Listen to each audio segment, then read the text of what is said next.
Well, good evening, everyone. It's Alicia Mayo. Thank you so much for joining me here on Clari-T Media. Tonight's broadcast is all about the power of the ballot.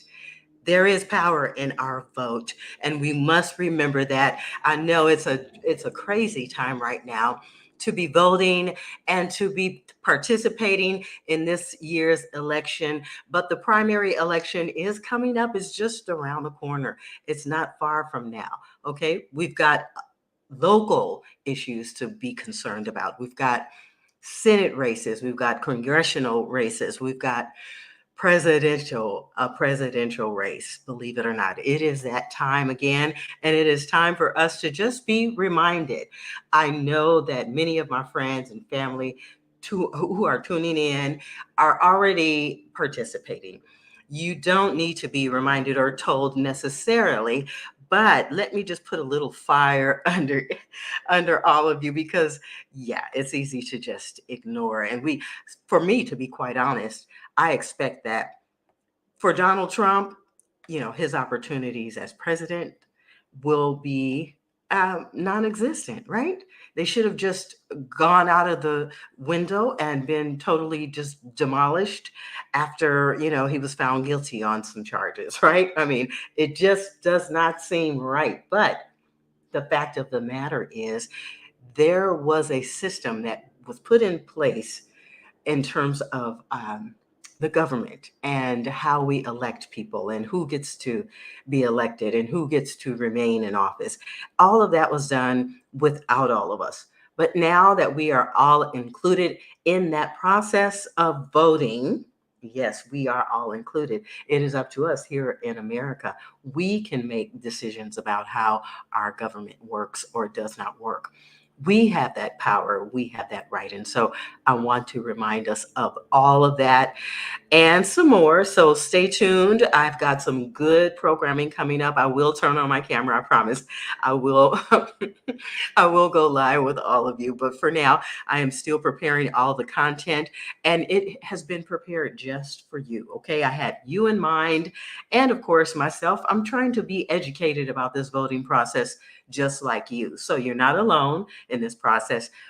I'm glad that you could join me. We're going to learn about all of this together. Okay, so just stay tuned, share this broadcast with your friends and families. And again, thank you for joining me here on Clari-T Media for the Dreamkeeper Diary. Today's live stream is being brought to you by Clari-T Media. Support the San Francisco Dreamkeeper Initiative, recognizing and investing in the diverse Black and African American communities of San Francisco with a wide range of programs to support youth, families, seniors, and members of the Black LGBTQ+ communities. Dreamkeeper San Francisco is fostering hope for generations of Black people to feel free to dream boldly. Visit dreamkeepersf.org today.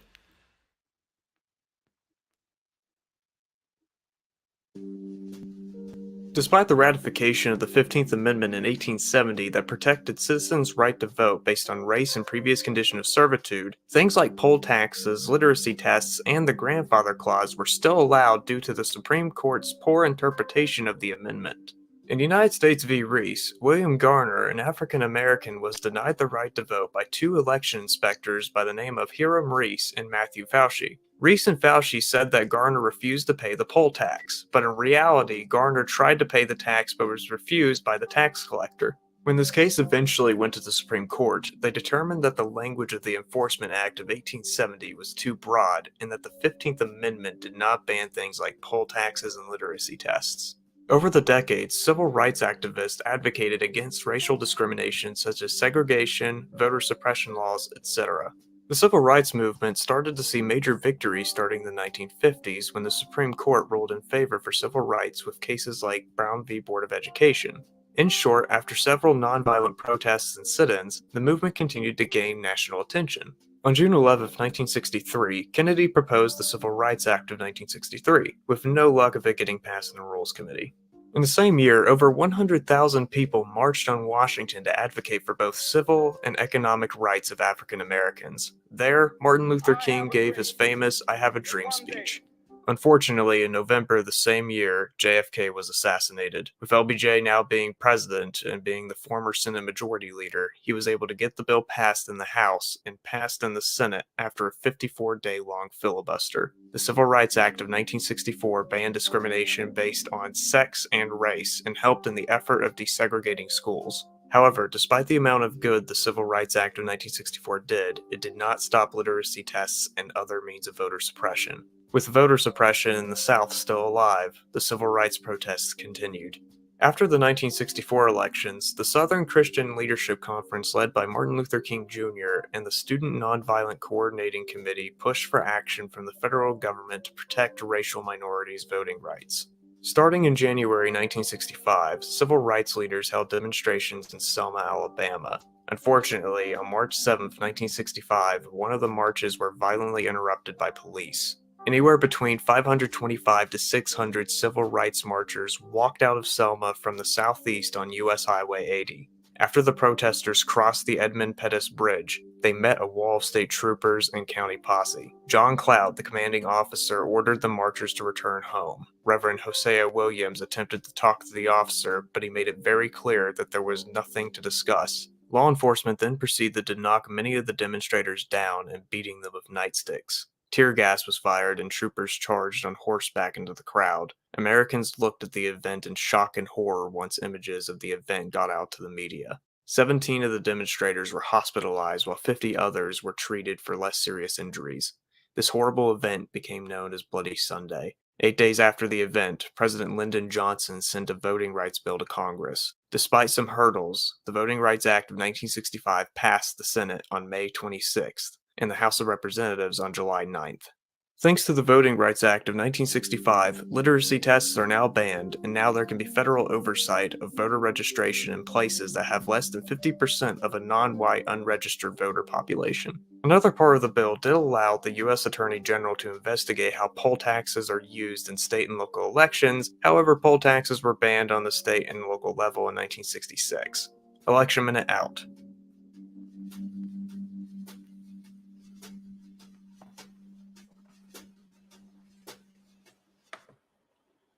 All right, you guys. Thank you so much for tuning in to Clari-T Media. It's Alicia Mayo. Thank you so much again for joining me here tonight. Of course, I invite political scientists and news makers, journalists, people who are involved in politics locally, nationally, whoever it is that I think will educate us and share some really important information around voting and political actions and political activity that affect Black people specifically, because that's who I am. I am a Black woman and I am affected by policy, legislation, laws, politics, local or national.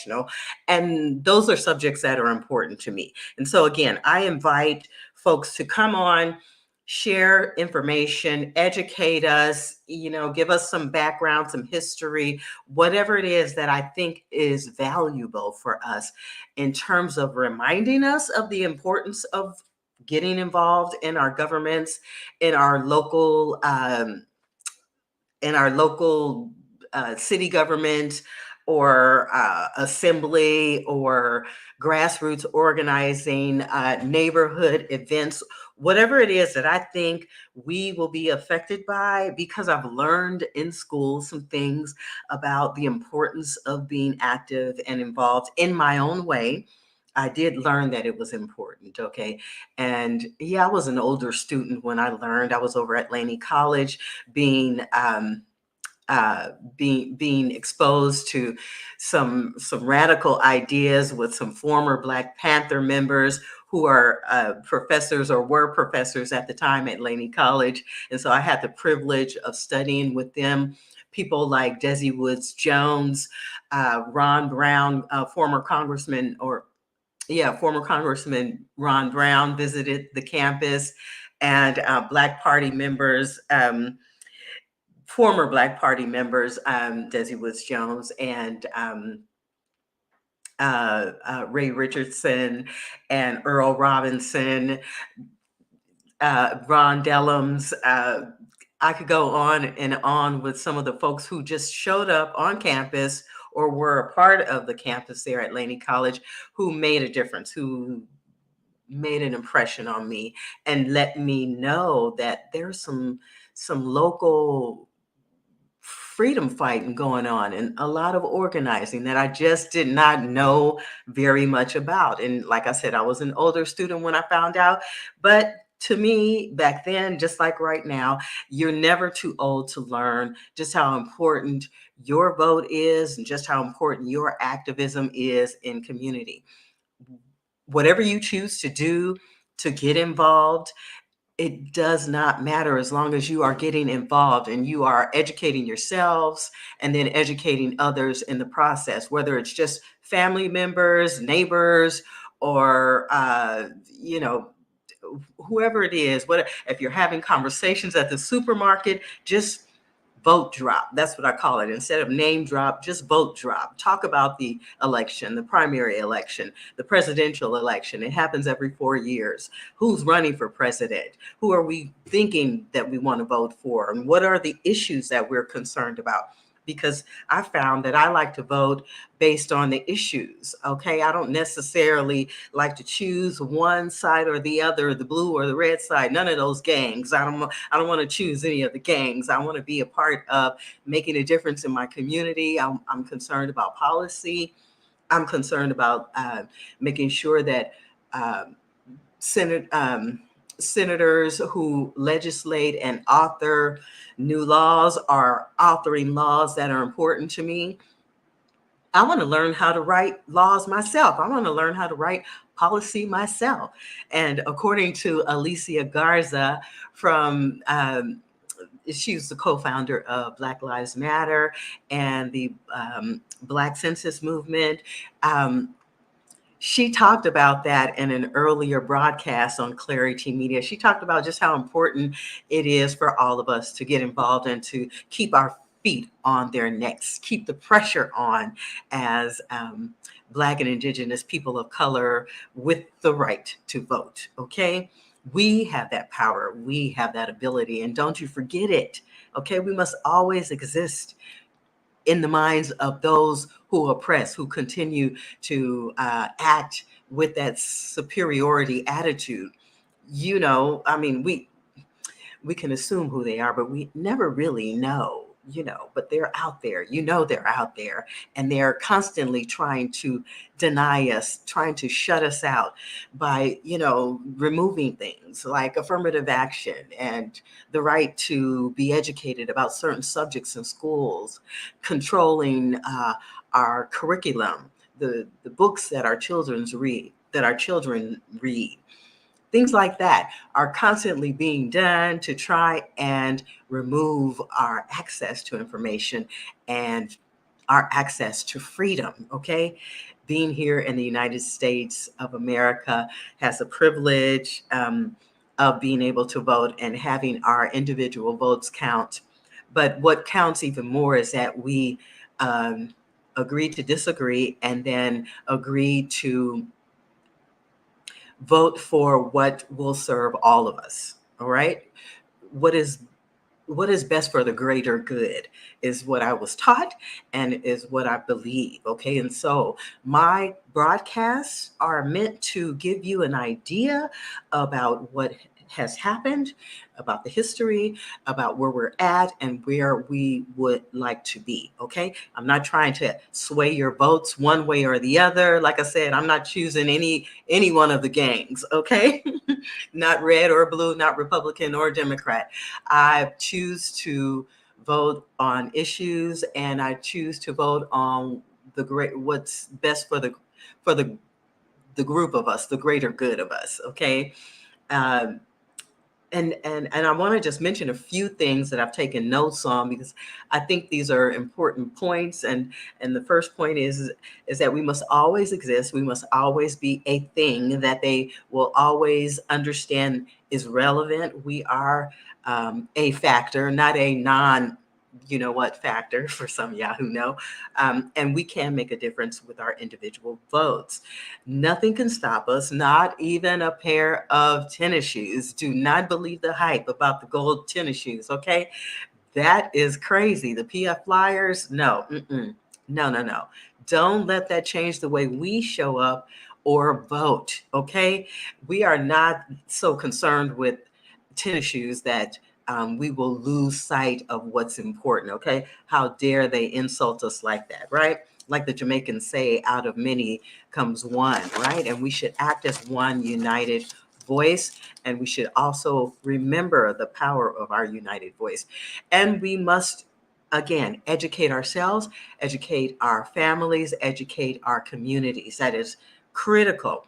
And there must always be a call to action.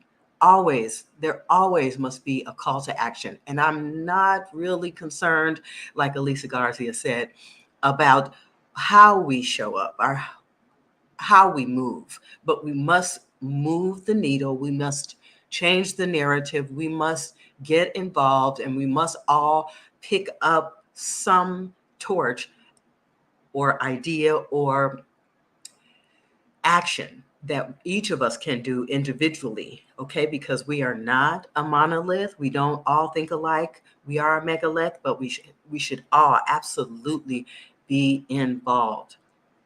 We must read the voter pamphlets that come in the mail, like all this stuff that I'm getting in the mail. We must read this stuff. And then we must educate ourselves and use our own judgment. Ask questions if you're not sure.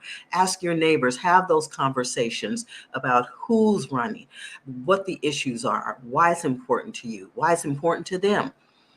Get their opinions over coffee if you're at the coffee shop, but get involved, okay? Make sure that you get involved. Okay, so now I'm going to include some more content here now. Next, coming up is some history and some pieces that I think you might feel a certain way about because of the delivery. But I think the delivery is important. It's important for us to remember who set things up the way they are. So I'm going to let them, those folks, explain their system so that we can think critically about where we fit in, where the gaps are, and how we can make the difference according to what they had in mind for us. Okay. So I'm going to include the information. Again, I don't want you to feel any kind of way. I want you to just get a nice cold drink or a warm drink, get some popcorn, get a snack, and prepare yourselves to get immersed into this process of educating and preparing yourself for this primary election and the importance of your vote. Okay, so this is Alicia Mayo, the CEO and founder of Clari-T Media. Just thanking all of you for tuning in. I would love to have Professor James Taylor here in person with me, along with Harrison Chastain, the news director of KPOO News, two men who are near and dear to my heart because they are passionate about information and educating all of us. But until they are able to show up, it's me, and I'm doing my best to bring this important content to you. Okay, so stand by, and I'll see you on the other side of the information. Today's live stream is being brought to you by Clari-T Media. Support the San Francisco Dream.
Today's live stream is being brought to you by Clari-T Media. Support the San Francisco Dreamkeeper Initiative, recognizing and investing in the diverse Black and African American communities of San Francisco with a wide range of programs to support youth, families, seniors, and members of the Black LGBTQ+ communities. Dreamkeeper San Francisco is fostering hope for generations of Black people to feel free to dream boldly.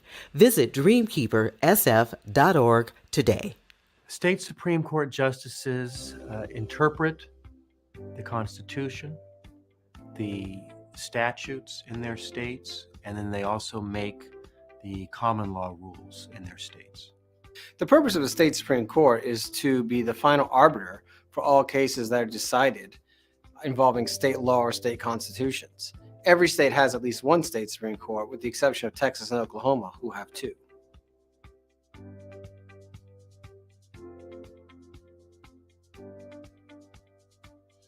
At the founding of our country, everyone used political appointment. The federal government did, and the states did. Some states used legislative, some states used gubernatorial appointment. In legislative appointed systems, the state legislature is responsible for appointing and reappointing judges in that state. Gubernatorial appointment systems are most similar to the federal system. In these systems, the governor is able to appoint a judge of his or her choosing, and that judge is subject to confirmation by the state senate. In the early 1800s, states began to move away from political appointment and start electing their judges with partisan elections. This was a time when the country was becoming much more enthralled with democracy. Ordinary people having more say over what their government was doing was becoming a popular philosophy. So as democratic theory was becoming more popular, many states switched from political appointment to partisan elections. By the time we get to the Civil War, the vast majority of states are using partisan elections to pick their judges. In partisan elections, candidates are nominated by political parties, either in a primary or convention, and run in the general election with the party affiliation of these candidates on the ballot. So voters know at the ballot box when they're making their selection which candidate is endorsed by the Democratic Party and which candidate is endorsed by the Republican Party. After the Civil War, in the late 1800s and early 1900s, there was a movement in the United States called the Progressive Movement. This movement was a good government movement, frankly. They thought that there was a lot of corruption in politics, and they wanted government to be more transparent and less corrupt. And so they tried many things to cleanse the democratic process of the corrupting influences of party politics. And so one of the first things they did with judges was they decided to try nonpartisan elections. In nonpartisan elections, the parties do not nominate candidates, although in some cases they do endorse them. And when voters go into the ballot box, they do not know which candidate, if any, is endorsed by the Democratic Party or the Republican Party. You could have two Democrats running for a seat, two Republicans running for a seat, or one Democrat, one Republican. And this is where we have kind of the dawn of the administrative state. The progressives thought that instead of letting politics pick judges, politics could be ugly and dirty and corrupt. Let's find experts to pick our judges. They asked the legal profession, the bar. You're the experts on law. You tell us who our judges should be. And that was the Missouri Plan, merit selection, the commission system. The commission retention system involves a judicial nominating commission, which presents the governor with a list of names, usually 3 to 5 names. And the governor is constrained to appoint a judge from that list of names. After a period of time, the judge stands before voters in a retention election. The state Supreme Court gets the final say on what state law means. That can mean interpreting the state constitution, statutes, or it can mean making common law. It's important to have those judges somewhat reflective of the democratic opinion in their states. Otherwise, the laws will not be made in the image of the people, but will be made in someone else's image. There are 2 dimensions on which these judicial selections differ. The first is independence versus accountability. All methods of selection provide for some measure of judicial independence and some measure of judicial accountability. The question is, who are they independent from and who are they accountable to? The second dimension is transparency versus lack of transparency. Politics enters judicial selection at all phases, no matter what system is used. The question is, are the politics transparent and explicit, or are they kept behind closed doors so the public can't see them? States should be free to pick the methods that they think work best for them. States have a right to experiment with different ways of doing things, and they should be free to do that. Each method of selection has its strengths and weaknesses. And so ultimately, the fact that there are a lot of different methods of judicial selection in states is a testament to the fact that different voters and differently. And this is one of the great beauties of federalism.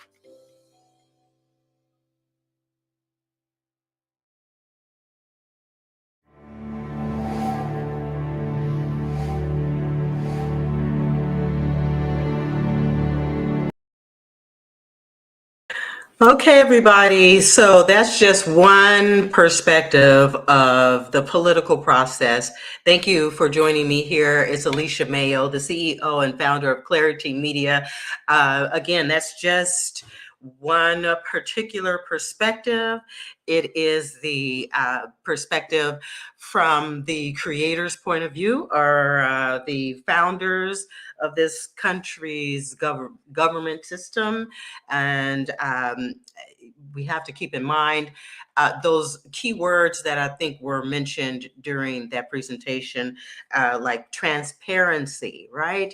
And, well, he didn't say anything about special interest, but it is basically special interest, okay? Special interest and transparency, and whether or not what goes on in the process, in the processes of government, what should have been the normal processes, or what should be the normal processes of government, and who gets to decide and who gets to sit in seats and all of that, that process, as we all know, is not always a transparent process. It has not always been, for the majority, I would say, of the time, has not been transparent.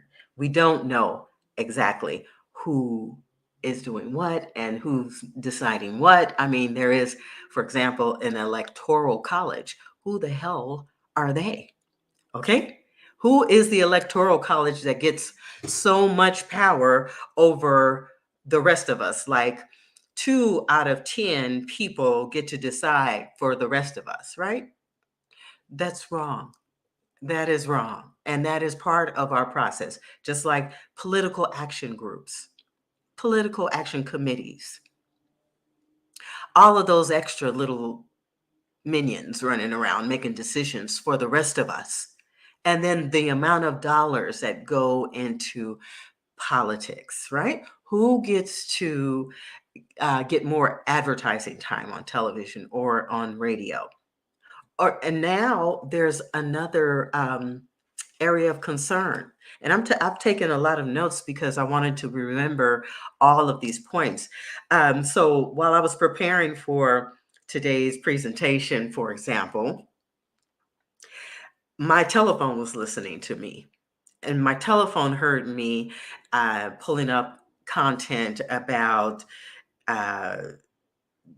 voting and Black people and Congress and the House of Representatives. Those keywords were coming up in my searches and in my conversations, or in video that I was pulling up. And then I started getting these telephone notifications, like, hello, Alicia, I'm Cameron with Black Women for Change. March 5th is election day. Please vote for such and such and such and such, okay? These groups like Black Women for Change, is that an actual real group? Is that a group that was created to target me and to make me think that this is a political action committee called Black Women for Change? Or is it an actual group of Black Women for Change who have gotten together to do some algorithm, artificial intelligence kind of snooping, just like all of the rest of them with the money, you know? And if so, why couldn't this group just approach me, give me a call on the telephone and have a live person talking to me instead of snooping around in my phone? I mean, how weird is that? How weird is that? That they're now using the algorithms to listen to us, to get an idea about how we are thinking and what we're doing, how we're moving, what we're searching for on social media, what kind of television programming we're watching. Our telephones are connected to our televisions, even. All of that is real, people. All of that is real. The cameras and everything, facial recognition, looking at our expressions as we watch television, it's all real. It is not the future. It is now. It is now. Dr. Cheryl Evans Davis had a conversation with Alicia Garza at the Dreaming Forward event, which I have shared. I shared it on Clari-T Media, and I want you guys to go over to YouTube or on Facebook or wherever you're at, whatever your favorite social media platform is. Check out Clari-T Media's content, more recent content. This past week and last week, I've been live streaming some really great information, really great content. And one particular conversation involved Dr. Davis talking with Alicia Garza, the co-founder of Black Lives Matter. And they talked about how voters are being targeted through online gaming apps. So if you're an online gamer or gambler, they're targeting you. They're targeting you by dropping information in chats and things like that. So they are trying everything to sway our votes and to get us to pay attention to their content and to their people that they're pushing. And who has time for all of that? Who has time to go and research all of these folks? For me, I focus on the presidential vote. I focus on the mayor's races. I focus on the Senate races. I focus on judicial nominations for local judges because judges do make decisions for us locally and statewide. Okay. Federal level judges. So it's up to you to decide which races are important and who's running. Study your voter guide. Look at the names of the people who are listed in the guide under presidential candidates, and then do your research on the people that way. So maybe do a deductive kind of process where you're just going to focus in on the areas that you are most concerned with. Like I said, the presidential race, maybe the mayor's race, and then, or your district races, because that's a little more close to home. That's a lot closer to home, as a matter of fact, and school board races as well. Those are very important.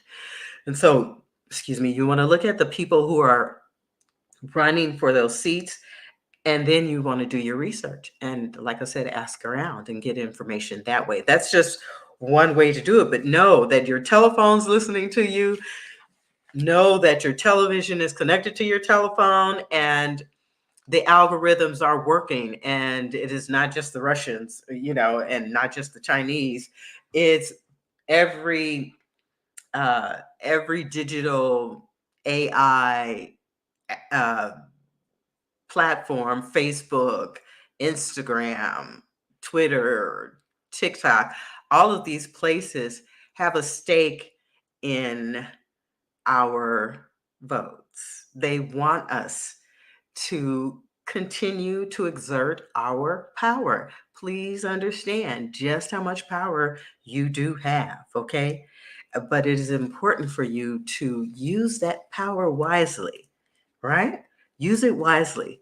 Don't be foolish with your vote. Do not take it for granted. It is critical. And for those of us who have 18-year-olds like my son, the youngest, he's voting for the first time. Yes. And my 25-year-old, he's 25 now. He is busy with work and he sometimes doesn't have time to even call me on the telephone, but he will have his butt at that polling place. And yeah, and the youngest too. I bet you that. I bet you that much. Yes, I bet you that much. With this mama. Yes. Hello, everyone. Alicia Mayo of Clari-T Media, CEO and founder of Clari-T Media. Happy to be with you this evening for an edition of Clari-T Media that I just put together at the last minute this afternoon after meeting with my community group. I was inspired to ramp up my voter education messages and outreach and engagement. I have this platform here, so I need to be using it the best way I can. And so this is my call to action to all of you to get involved in educating yourselves and your families about voting in this primary election and in your local governments, whether it's your school board, district elections, or your city district elections, or your assembly races, your the Senate races, congressional races, and presidential races. Okay. It's really important for us to get educated and to be aware of what's happening so that we can continue to live freely with equality and justice for all. And I want you just to think about what your lives have been like lately, locally, and statewide, and think about who is in office now, who sits in those seats now. Are they up for reelection, or are they, are they at their term limits? And what will it mean if they don't return? And what will it mean if they do return? Okay, so you don't have to do what I'm saying, but I do want you to be thinking about what's happening. Okay, so now next up, I have an older conversation between James Taylor, Professor James Taylor from the University of San Francisco, and myself on social activities, politics, and the future of the Black vote. Now, this conversation was produced back in 2020 during the pandemic, during a very critical time for us that changed the way we are living today. And so I think that it's important. It's an important conversation that is still very, very, very much relevant today. And as I said earlier, Professor James Taylor is a regular contributor here on Clari-T Media. He has an extensive background and history in political science, and he has authored a few books around Black freedom and the Black Power movement, and things that I think are really important for us as Black folks, and generally as a group of people, just generally speaking. I mean, the information that I share on my platform and the guests that I host on my platform are guests, and it's information that is good for everyone. It's good for anyone. It's good for all of us. And I will say this, that the Black Power movements and the civil rights movements were not only good for Black people, but they were good for all people. And that's exactly how I feel. So just know that you're safe over here at Clari-T Media. And I thank all of you for joining me. I'm going to take a quick station break, and then I'll get into that conversation with Professor James Taylor. Thank you again for joining me here on the Dreamkeeper Diary. It's Alicia Mayo, CEO and founder of Clari-T Media. Out of chaos comes clarity. Always comes some clarity. If you'd like to be a guest or suggest show ideas, drop us an email or a direct message. We'd love to hear from you. Clari-T Media, human stories, grassroots solutions. Subscribe, like, follow, and share the Bay Area Mental Health Hour. Clari-T Conversations and We the People. Building trust for the first time. Out of chaos comes clarity. Clari-T Media. Rock with a few, drip lit like a spotlight. Just winning, media life spinning, media life spinning. Tune in weekdays to the Bay Area Mental Health Hour on YouTube, Instagram, and on Facebook. You'll find us covering issues surrounding your everyday coping skills and your mental health and wellness. And remember, your mental health matters as much as your physical health. Today's live stream is being brought to you by Clari-T Media. Support the San Francisco Dreamkeeper Initiative, recognizing and investing in the diverse Black and African American communities of San Francisco with a wide range of programs to support youth, families, seniors, and members of the Black LGBTQ+ communities. Dreamkeeper San Francisco is fostering hope for generations of Black people to feel free to dream boldly. Visit dreamkeepersf.org today.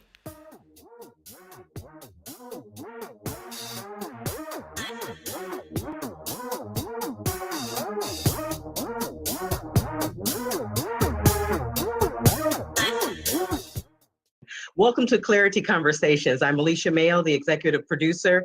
I'm here today to talk about what's going on in our world. We've got a lot happening in terms of socio-political history. Joining me today to analyze this time in our history is scholar and political scientist, Dr. James Taylor. He's professor of politics at the University of San Francisco. He's the author of 2 books, Black Nationalism in the United States and California Black Politics. Professor Taylor is also former chair of the Department of Politics at USF, former president of the National Conference of Black Political Scientists, and the former chair of the American Political Science Association. He is also a political correspondent for C-SPAN, CNN, and in my former stomping grounds, KRON 4 Television, the local news leader. I had to add that. Thank you so much, Professor Taylor, for joining me for this talk. Let's first talk about political rights of police, the constitutional rights of police to treat people, particularly Black people, the way they have been. Is there some constitutional law that is creating this idea or this feeling that police officers have that makes them feel like they have the right to shoot and kill people? Nowhere in the Constitution are police recognized at all. The powers of the state to create courts and things of that sort are in place, but the police in and of themselves are not recognized. In fact, the people in the 4th Amendment, 5th Amendment, 6th Amendment, 8th Amendment, and more, 14th Amendment, are all given protections against state power and the police powers. So if anyone gets protections, it's the whole Bill of Rights that really are a Bill of Liberties. They should be called the Bill of Liberties because it's more of liberties rather than rights, which are negative rights, are protections against the state as opposed to affirmative rights given to you as a citizen. So if you read the Bill of Rights, it says Congress shall make no law. The word no turns all of that body of law behind it into negative rights. So we have certain legal protections against state power. And so if anyone has rights in the Constitution, it would be the people. The people are supposed to be secure in their houses in the 4th Amendment, papers, persons, and effects against unreasonable searches and seizures. But you have a Supreme Court that effectively has allowed the 4th Amendment to be interpreted in such a way that Breonna Taylor is dead.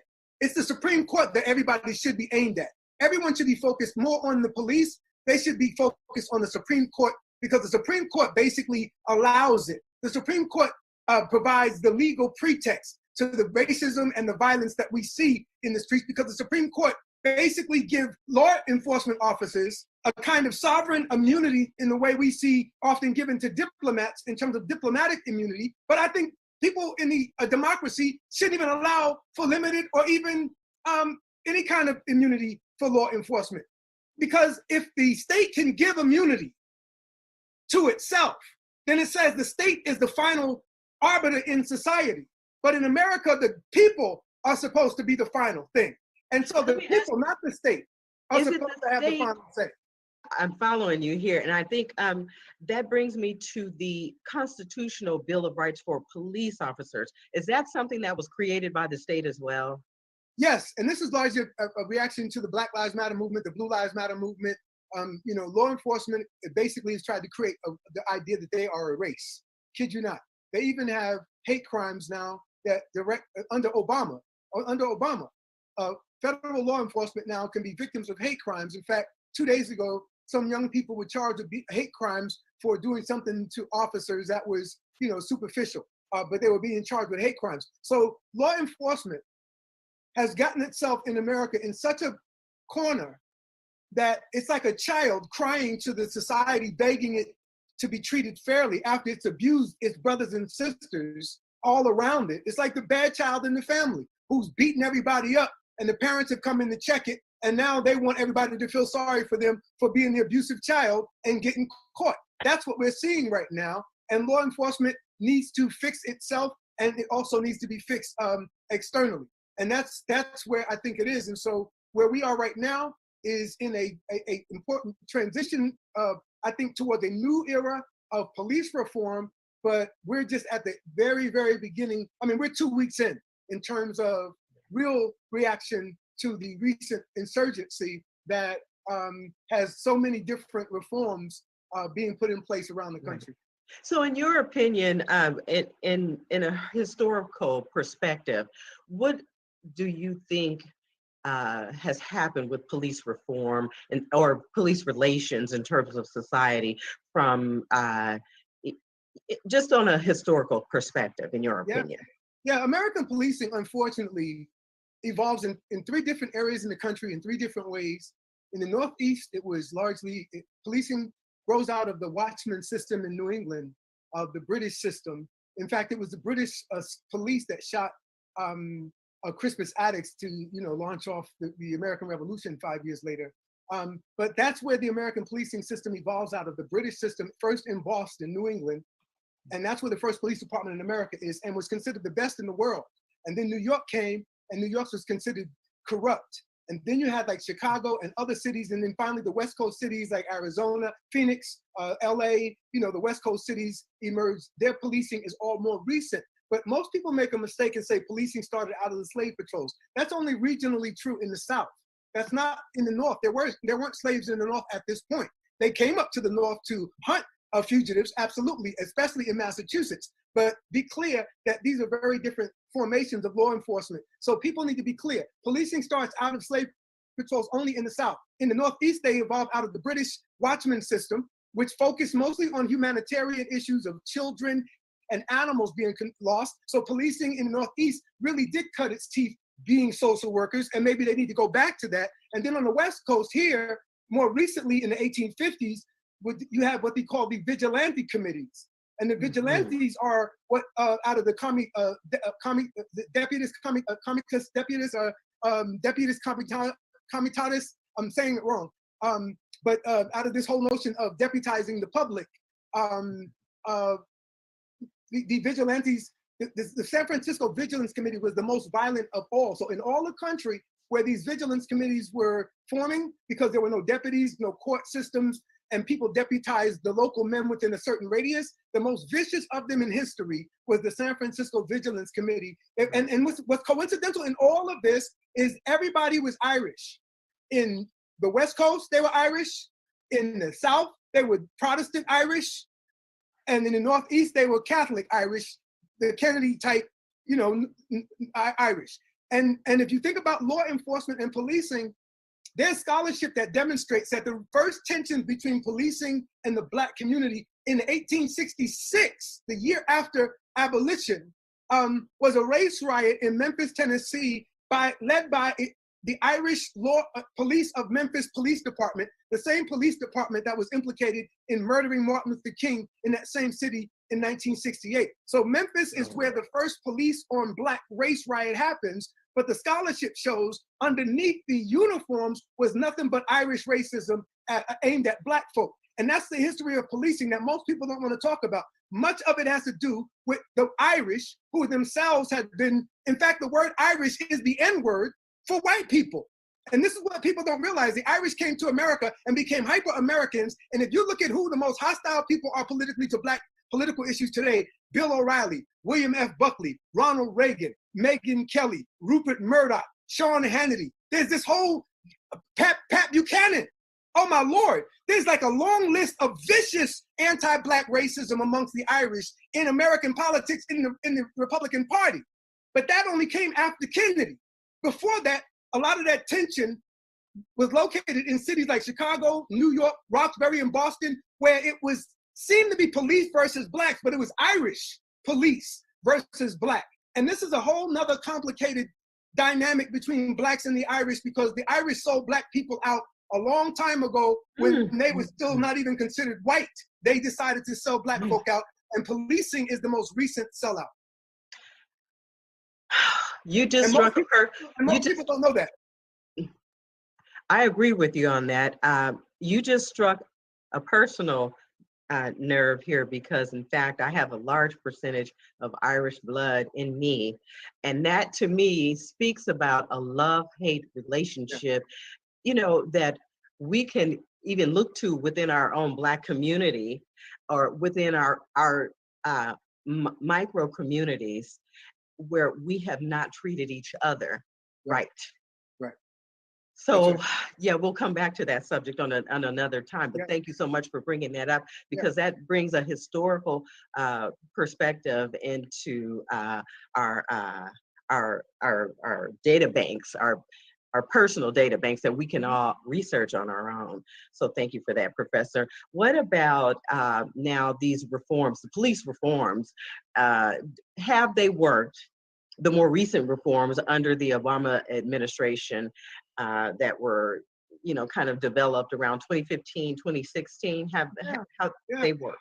No, thank you. I was actually on the committee in San Francisco as a part of the community angle to the reforms of the Obama Department of Justice, where it found 282 problems with the San Francisco Police Department, and the department created all of these different committees to address all of these different issues. In San Francisco, unfortunately, the reform all was cold blanketed all of a sudden because of a scandal over in San Francisco related to the Jeff Adachi case that blew everything that SFPD was trying to do in terms of complying with the Obama Justice Department findings out the water. And the unfortunate timing was, as soon as that happened, Donald Trump and Jeff Sessions came in, refusing to enforce the consent decrees, which basically required local police departments like Ferguson and Baltimore and San Francisco and LAPD to comply with federal observers who can, you know, referee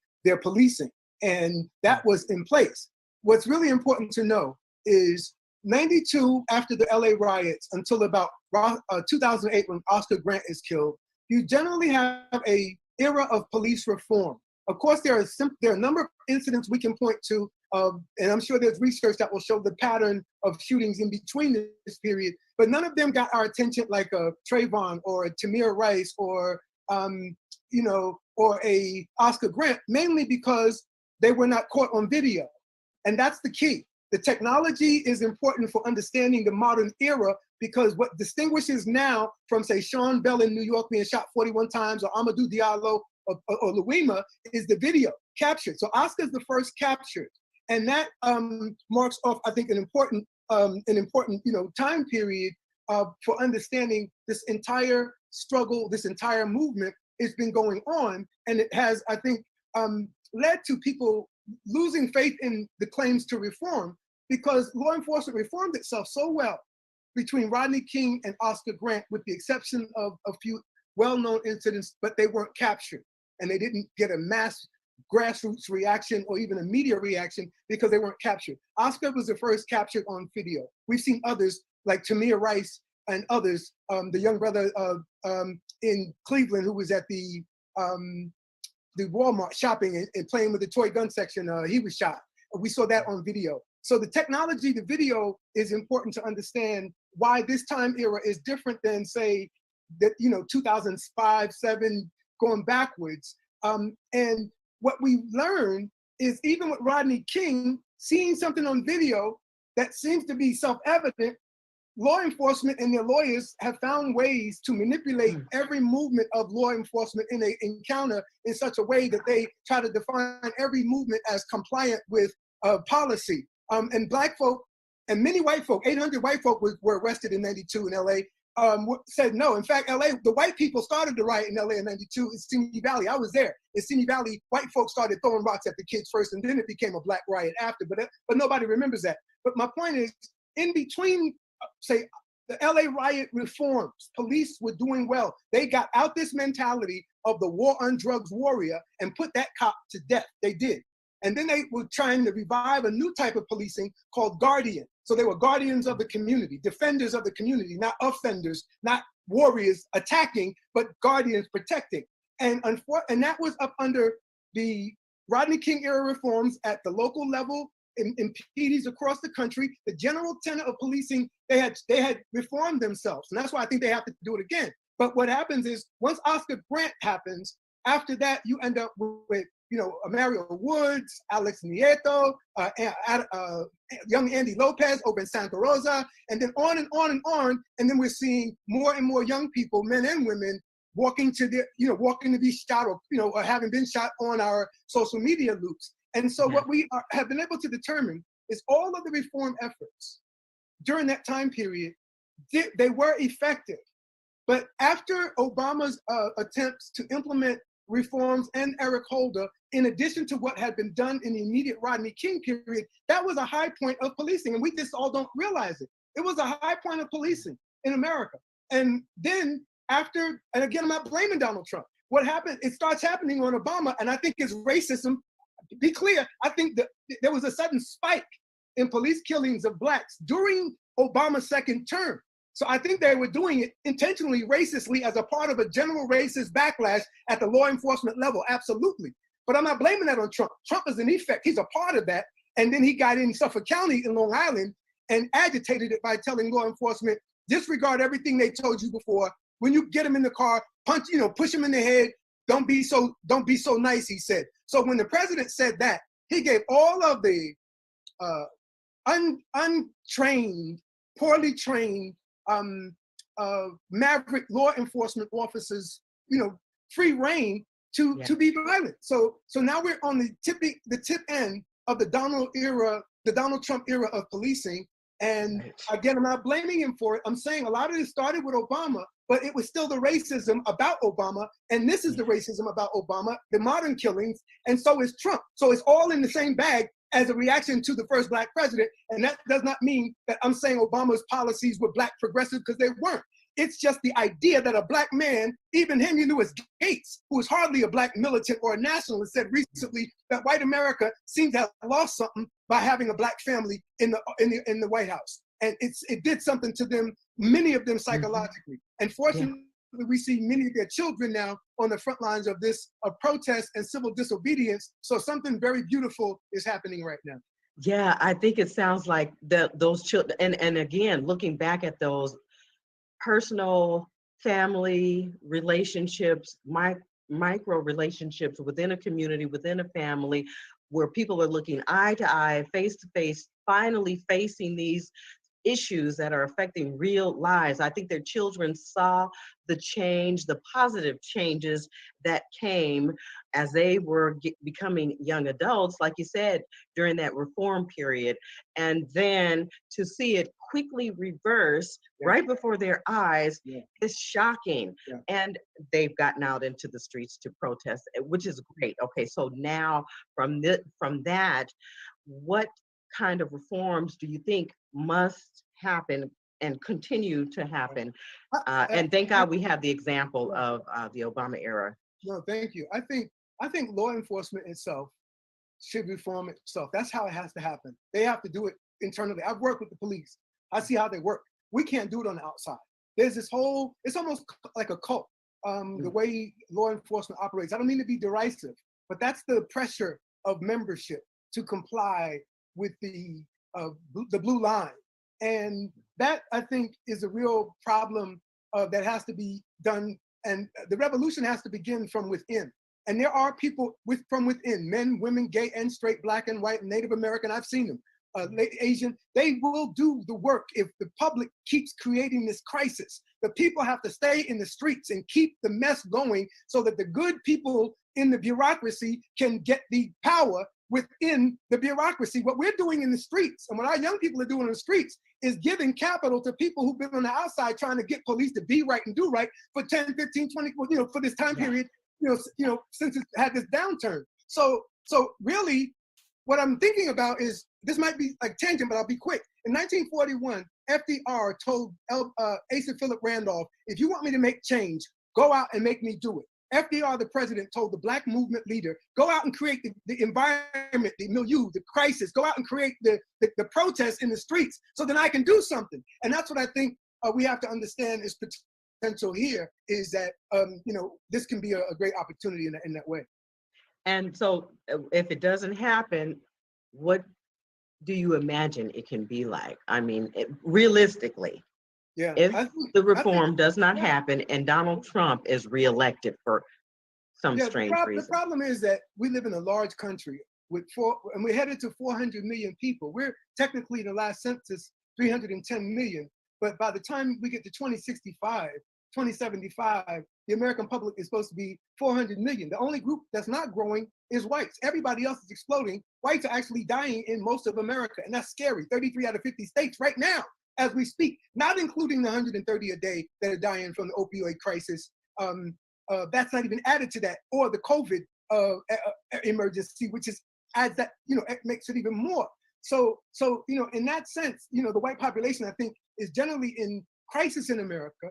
And what we're seeing is a general reaction to it in terms of our politics. And then the question is, where do we go from here? I think you will see reforms from within law enforcement, really good ones.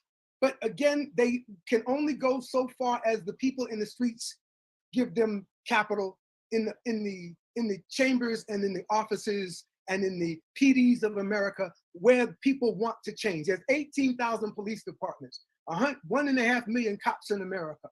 There's no way you're going to get them all to do anything once. But you can get a general era of reform like you had between the Rodney King and Oscar Grant killings. Right between there are key murders of Blacks all over the country, again, but it didn't spawn a Black movement reaction like the Oscar Grant and Mario Woods and other locals did, that spawned Black Lives Matter here. That's why you can't start all over America. You start in Oakland first, because that's where Alicia Garza and Black Lives Matter is tweeted from, and that's where Kaepernick is launching his protest from what's happening in Oakland and in San Francisco, and then they're seeing stuff on TV. But the movements that they were reacting to were local people here on the ground who organized to support those families. Including Stephon Clark in Sacramento. I can't forget Stephon. Stephon Clark, that's right, in Sacramento, most recently, actually, sadly. And that was quite a tumult up in Sacramento, and the community there is still organized. I think, Alicia, it's really important to understand that whenever these incidents happen, local movements form around that family and those people for justice. And that's kind of the real movement structure right now of the Black movement, not like the old time when King was the prophetic Messiah. It's more organic from the bottom up. And we're seeing, even with the violence, that's not something that Black elites will tolerate, right, or support. But the young people said, the only way we're going to get America's attention is to set, a police department on fire. The headquarters in Minneapolis, when that police department substation caught on fire, the symbolism of it was that we no longer respect your authority, so now you have to use your power. Much like parents, when our children, don't respect our authority, what do? We resort to power. Get over here right now. And that's law enforcement. They've lost their authority, the respect we had for the badge, those of us that had any respect for it. But now they resort to trying to beat it into us. And I think it was a fatal decision. I think the Black movement should commend itself. It has done a wonderful job of agitating, of bringing these issues to bear. They have America talking seriously about reparations. In my lifetime, I'm old enough to remember it was not a non-starter with Black folk. Now we got 30% white people supporting the idea, and that is an all-time high. And other folk will look at it and say, whoa, only 30% white support it. Well, a political scientist like me says, I remember when it was 9%. So the fact that it's 30% in one lifetime keep on moving because it's coming if you keep agitating. And last night I was all over the news and today suggesting that we need to politicize Juneteenth and get behind it for a national holiday. That's what I mean by politicize it, in the same way we did for the Martin Luther King birthday. We need to form a decade-long Black movement beginning now, agitating for a Juneteenth holiday to officially commemorate the end of slavery in America, because nothing else we have on paper, not the Emancipation Proclamation or Gettysburg Address, acknowledge the humanity of Blacks or the right of them to move on after slavery. Lincoln owed us a different kind of statement after the Emancipation Proclamation. That was a military command, or that was an executive order. He owed us an affirmative speech that should be recorded for all history, that talks about the importance of African-American people in America's history and what America owes it permanently for the permanent injury it put on Black people. America can never, ever, ever, ever, ever pay for its sin against Black people. And we are always the proof that they are not who they say they are. And therefore, they must pay reparations permanently from now on. And anybody talking to you about checks is an ignorant person. What I mean by reparations is fundamentally the American government declares a cease war, a cease battle, a détente, an end to war, the 400-year-long war that the American state has been at with Black America since they brought them here in chains. And I know you might think that's exaggerated, but think about this. Name one police department in America that is Black, that polices white people. Not one. I thought Arlington, Virginia was the one place. I looked at that data recently, and that's not even accurate anymore. So white people don't know what it's like to have non-whites policing them. Black people have only lived with mainly with non-Blacks policing them for most of their history. And what people don't know is policing in America grows up with Black folk moving into the cities around the same time. In the 1860s, as soon as we get free, law enforcement is maturing in America, and it's training itself mainly on the Irish, who are poor amongst the Irish law enforcement and amongst the Italians, but always amongst us. Always the Black. The Negro has always been the enemy of the American law enforcement establishment. And I'm not an extremist. I work with SFPD on 2 committees. I'm just telling you what I know as a scholar. This is a fact. This is not hyperbole. John Brown said that slavery was a condition of war. And going into Africa, taking people was an act of war. We gave this up as a concept as a people with the Civil War, because we pretty much stopped thinking of ourselves as a separate nation within a nation once the Civil War happened, because we then began to think about our citizenship rather than going back to Africa or whatever. So this becomes, I think, important to understand when you think about what's at stake for Black people in all of this, is that African Americans need the police to call off its war on them. They have been at war with us for decades, since the 1860s. In every police department, wherever we are, check, Google. I can show you the research if you want me to. You can look at the book called Something's in the Air, Race, Crime, and Marijuana Legalization by me and 2 other people. And you will see, we document how in every county in America, in every state in America, from Hawaii to Vermont, from Florida to Montana, Black people are overrepresented in the prisons in every state in America. The Black prison population is higher than the Black population everywhere in America, and nobody seems to know it, including Maine, Vermont, New Hampshire, South Dakota, Hawaii. Blacks are overrepresented in prisons compared to their citizenship in the states. So in every state in America, this country as a whole has a whole bunch of Black folk living as a captive nation within a nation. And if America is serious, it will do what the Panthers said in the 10-point plan. It will do what the Black Nation of Islam asked for. Let all the brothers out, not the rapists, not the murderers, not the ones who've done real harm to people, but all of those who deserve a second chance, who made mistakes, who should have been paroled and y'all won't parole them, who should be off probation so he can get or she can get a second chance. She wants to go home to her children and y'all still got her in jail, and then y'all mock us for our family situation? How demonic can it be? You mock our children for not having families the way you think they should be. But then you ignore all the research that says, where are the Black men? Where are the mothers? 1.5 million Black men and women are in chains or under parole or on probation. 4 million altogether. And we think it's just the police. We have to go after the prosecutors in every county. We have to go for the judges. We have to go after the Supreme Court. I'm serious. That's why Trump has to be beat, because the next two up are Democrats. And that's who Trump gets to replace. And this stuff will last in the Supreme Court. This will last 70 years if Trump gets 2 more in. So this is life or death, people. If you're playing around, if you're in Cali, this is going to be blue. But you need to send your green money everywhere else in America. You need to be sending money and support and encouraging people in places where you got friends in Georgia, in Kentucky, in Louisiana, in Virginia, in Pennsylvania, in Ohio, in Wisconsin. You got friends in Milwaukee you ain't talked to. Email and say, hey, buddy, what's going on? Haven't talked to you in a few years. I need you to go vote. I did that to my old roommate, a white dude in Denver, Colorado, during the Obama run. I'm like, look, brother, I ain't talked to you in a minute, but I need you to get you and your family to vote for Obama. And I reached out to him, and I assume they did. My point is, this is not about the election being won in 2020. This is about whether America takes a fatal turn to permanent apartheid again. And if I sound ridiculous to you for mentioning apartheid, because you think we don't have such a thing like they had in South Africa, that's because you've been brainwashed not to even recognize that Jim Crow was nothing but apartheid that lasted twice as long as South Africa's did. In fact, South Africa studied our Jim Crow system, just like the Nazis studied not the Weimar Republic, but the Nuremberg laws in order to segregate them, the Jews in Europe and in Germany. So the Nazis and the Afrikaners studied American segregation in order to implement their systems. So we are the mothership of apartheid.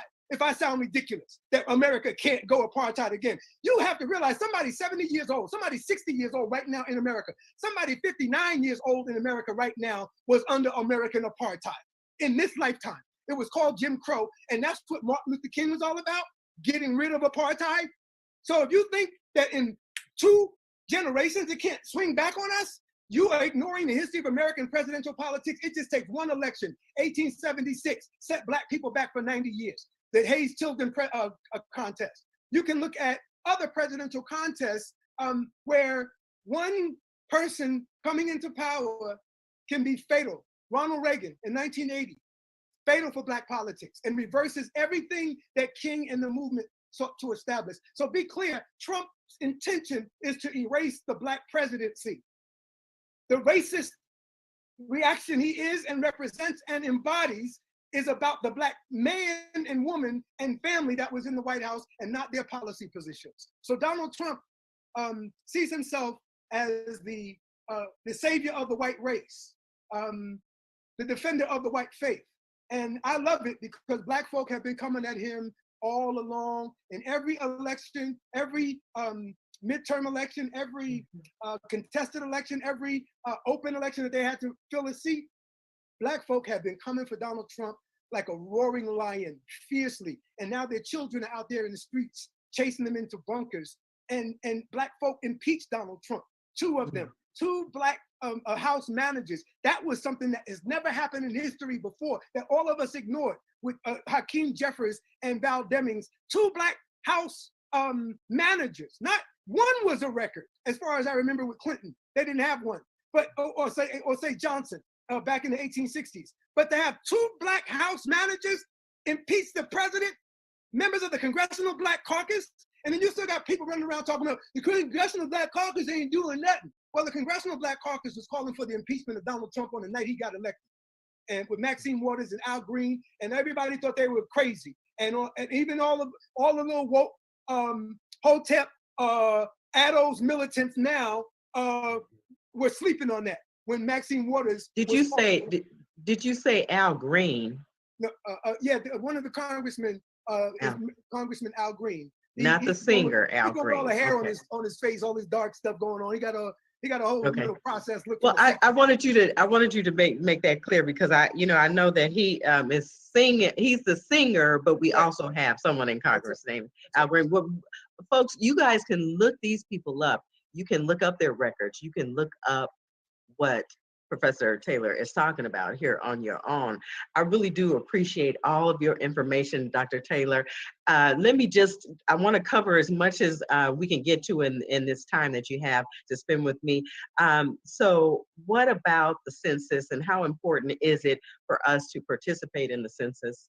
It's absolutely important. That's where the money is. That's about money in your neighborhood. That's money for the schools. It's the way the Congress set up the system. Every 10 years, everybody gets counted.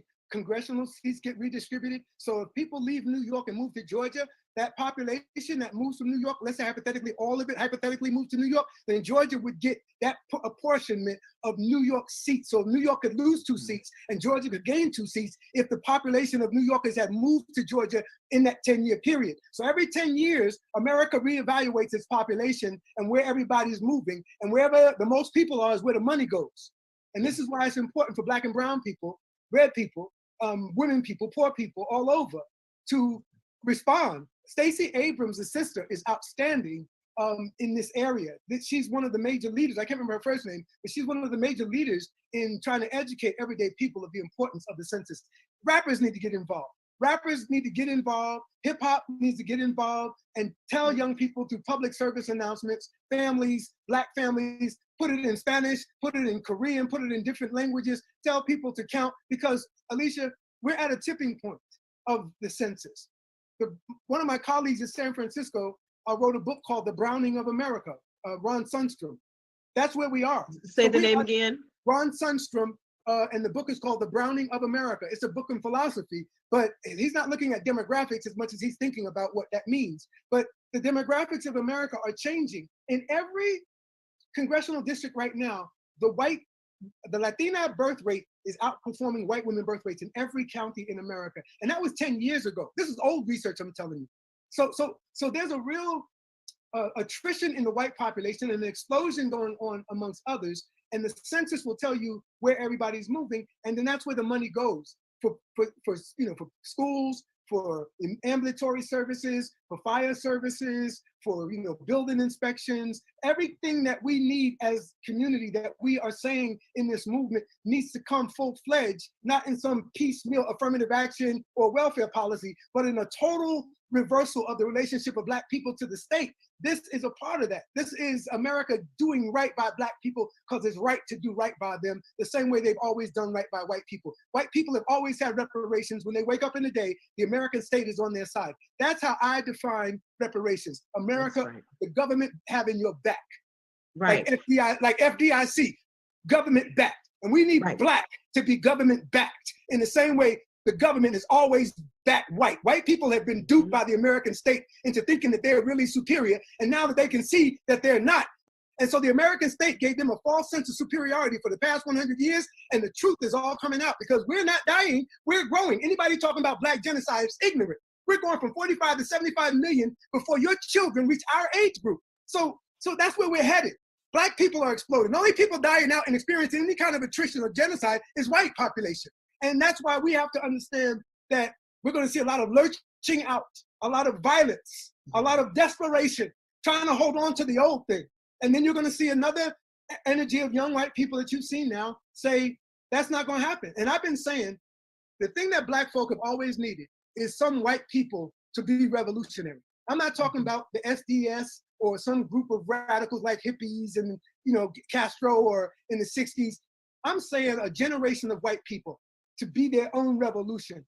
Every generation of white people have failed Black people. Every generation they lie and promise us. They are the generation that will rid us of racism. And we've inherited for now 20 generations of white liars.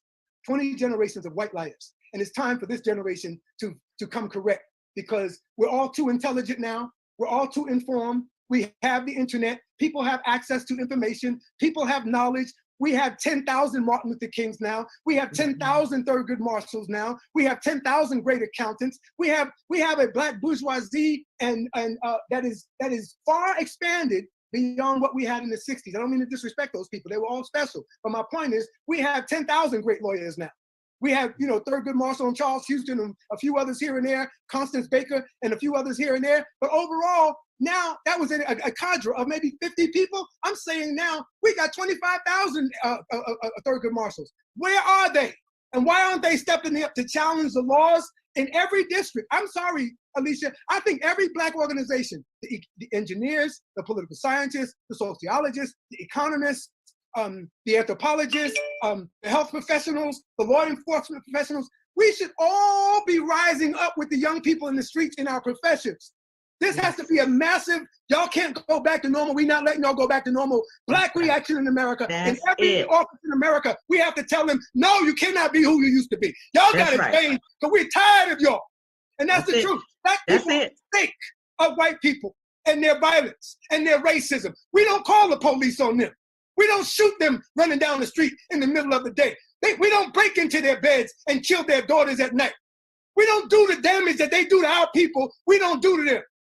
So I'm just saying, Black people are in a condition, but we don't need to change. Our condition needs to change. White people need to change as a people, and they don't got no condition other than the mental one of being tricked by their own government into thinking that they were naturally superior, when all along it was the reparations that the state was giving them every time they woke up white, and they didn't have to deal with redlining, they didn't have to deal with ghettos, they didn't have to deal with being occupied by the police, they didn't have to deal with bad education, bad food, and all of these kinds of things. So when you start talking about where we are as a people with law enforcement reform, yes, we need to take as much of that money as possible, billions of it, and redistribute it to the neighborhoods and to the schools and to the families. Absolutely. Because listen to this. Most of you will think I'm crazy if I say America should give every Black child when he's born $400,000. And that will guarantee that child's life will be beautiful. Guaranteed. Pretty much what white kids get from their mamas and daddies having a 100-year advantage over us. They get that 400. But the same, and all of the white people, liberals, conservative, and radicals, the real radicals, oh yeah, the Marxists, they're so full of, you know what? Because what the reality is they are willing to only see Black people suffer. They're not willing to see us liberated. They want to join us in solidarity in our Black suffering. But none of them come up with an economic program for our people. They just want to tear down buildings for us and do graffiti. Well, I don't need you, white boy, to tear down 14th and Broadway. I need you to talk to your mama and your daddy and the people in the banking industry and in the financing industry and in the insurance industry to stop discriminating against everyday people like they don't against your people. See, that's what reparations is. Reparations is you wake up white and the government provides protections in everything you do and eat and sleep all day. It has your back. And reparations is that the government was keeping Blacks and Reds and Browns and Asians down while it was artificially overdeveloping the white group. And now the white group is in trouble because the American state can't keep buttressing this sense of superiority because the truth is out. Let me ask you, this makes me think about the 2008 burst of the bubble, the economic shift when those white dollars all of a sudden came up missing or short or deficient.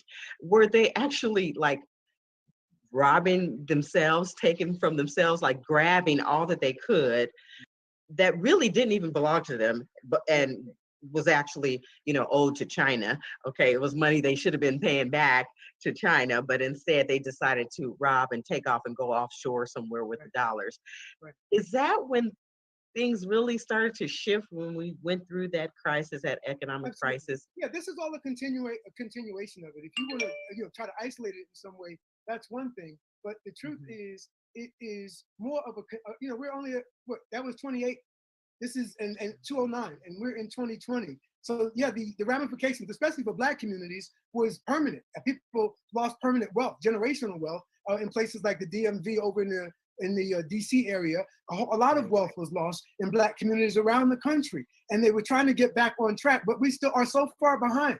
We're decades behind average white people in terms of home ownership measurements of wealth alone. Forget private investment and things of that sort. Only the ones that have been lucky enough to understand that game have got into it. But those of us who using the old ways of American middle class and dream, because that's all the dream was. That's all Martin Luther King's dream was to be able to live a middle class life in America. And that was the magic of America. For the But it middle seems class, like for white America, that economic time was really a time when I first, for the first time, saw them panicking and worrying. And I said to myself, well, what did y'all do with the money? Like, Yeah. what did y'all do with the money? Yeah. Because I sure didn't have it. That's right. I'm not worried about it. I'm That's still poor. That's But right. what was it that y'all did with Yeah. your money Yeah. to the point where now you are worried, crying out, and coming into our neighborhoods, trying to gentrify, trying to do desperate measures. Yep. Yep. I mean, I remember Leon Panetta's granddaughter was in my son's 5th grade class. And this is Leon Panetta, the head of the CIA and the Defense Department. His granddaughter was going to public school because here where I live in Oakland, up in these hills, is where half the UC systems professors and administrators live, and all these affluent white folk. They could not afford to send their kids to the private schools like these private schools, so they sent them to Montclair or to the good public schools. And that was one of the original outcomes of the '08 crisis. But we really have not gotten back. Only certain industries have come back, but the people, Black wealth, certainly has not recovered. If you look at, say, the Urban League's annual report of the the state of Black America, we went backwards. And that's why I think things like Juneteenth and any kind of cultural expression, the unity of our politics is something we just don't recognize, but we stick together in politics like no other area of life. We stick together in the 90 percentile ratings. Where else do Black people do that? Maybe going to church, but we have the Baptist, Methodist, Seventh-day Adventist churches, right? So even if we're Christians, we're all different kinds. But in politics, the gay Black, the LGBTQ Black, the Black homophobe, well, that's probably not true. They're probably in the conservative party. But generally speaking, every formulation of Black person ideologically on a continuum is represented in this. And that's something that I think that is underappreciated, that Black folk, except the most racist element, unite in politics. And that's only at the national and presidential politics, because we don't do a good job of midterm organizing as a people. And that should be our main strategy. When the white folk ain't paying attention is when the minorities should mobilize. And that would be the midterm elections. When their turnout is low, we should turn out high. And that way we can affect the momentum going into the 2020 election. And that's what Black folk have done right now that nobody's recognizing. Since 2018, since the night Donald Trump lost the popular vote and won the Electoral College, Donald Trump lost by 3 million votes that night. Black men and women were at the tipping point of that. Then on the midterm of November 18, Black folk were at the tipping point of minus 8 million votes for Donald Trump. So minus 11 million votes since Donald Trump became president is a result of Black people. And they're coming at him at every possible way, through violence, through chasing him into a bunker, through impeaching him, through grassroots movements, through rap music, through everything. And when Donald Trump is voted out of office in about 5 months, it will be Black people who saved America. And it will be Black people who saved democracy. Because Black people understand democracy is at stake. And only white people are laughing at Trump still. Only white people think this is a reality TV show that's all fun. We got Corona killing our people disproportionately. And this dude talking about it's over. And it's worse now than it's ever been at any point. And if they forgive him for this in November, then we as a people, I think something's got to give in a real ugly way if they reelect Donald Trump. I think Black folk have to tear this thing down. I do. Tell me about like they did last week. They'll have to do that again in November, because white people have to understand Black people are no longer willing to let you kill us. I don't think there will be another cop. Another cop will not be able to do to another Black man what that cop did to Mr. George. I know for sure, if I see it from now on, if I see that kind of abuse, they're going to have to put me in prison. And most people were afraid of that, but that is how they get away with it. It's citizens, allowing it. And fortunately, in that scene, the citizens are right there confronting them, and they still murdered him. Even as a young white woman and Black man, we're telling him, you're killing him. So in some ways, you can still have everything right. And at that level, you still have people go across the line. So what about voter suppression now? Is that going to be something that we need to really be concerned about? And how does voter suppression happen? And I'm thinking, the mail-in ballot is one way to avoid it, and then maybe voting online is another way. I mean, what about voter suppression and alternatives to it? Yeah, this is going to have to come from Nancy Pelosi in Congress. throw a lot of money at mail-in voting around the country, ignore Donald Trump's stupid talk. There's no voter fraud in the national level of government in America. So I think, this voter suppression is basically the only way the Republicans can be competitive. In 2000, they needed the Electoral College. In 2004, they were said to have cheated with Glover, the Secretary of State in Ohio. And then in 2016, Donald Trump lost by 3 million votes in a record defeat. That's what nobody knows, is Hillary Clinton beat him in a record defeat in the popular vote. So I think, Black folk have been doing an outstanding job. And on one part, Alicia, I think we as a people in our own conversations internally in community have to say to each other, like our ancestors did, we got to go buy the same jar. We got to go buy the same jelly beans that these devils are going to use at us at the poll and just count them. So you got to outsmart them. And this is what Stacey Abrams is saying, is we have to outperform the racism. We got to turn out in such a massive way that there's no doubt about it. It cannot be close, because this idiot and his minions will try to make more out of it. Like Al Gore punked out in 2000, in my opinion, and gave it to Bush, and that was frustrating. And and fortunately, Biden's already saying Donald Trump wants to cheat. And the new book that came out yesterday with Bolton said that Donald Trump is basically begging Chairman Xi in China to help him win. So all of the alarm systems are up for Donald Trump's cheating. But we as the people have to understand that we have to outperform the obstruction, outperform the voter suppression. So that means getting our elders out.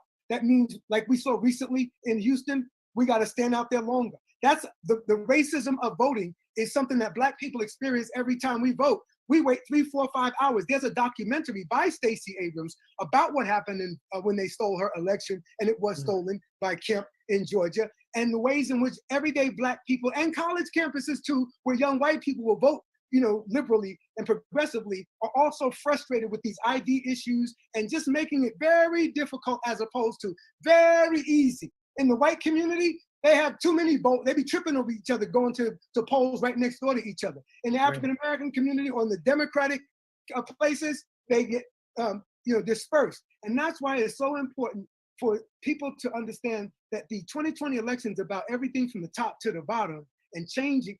The change happens at the bottom with like you were talking about earlier, the census. That also becomes the part of the redistricting and the redrawing of electoral maps. And when it's done unfairly in states, it's called gerrymandering.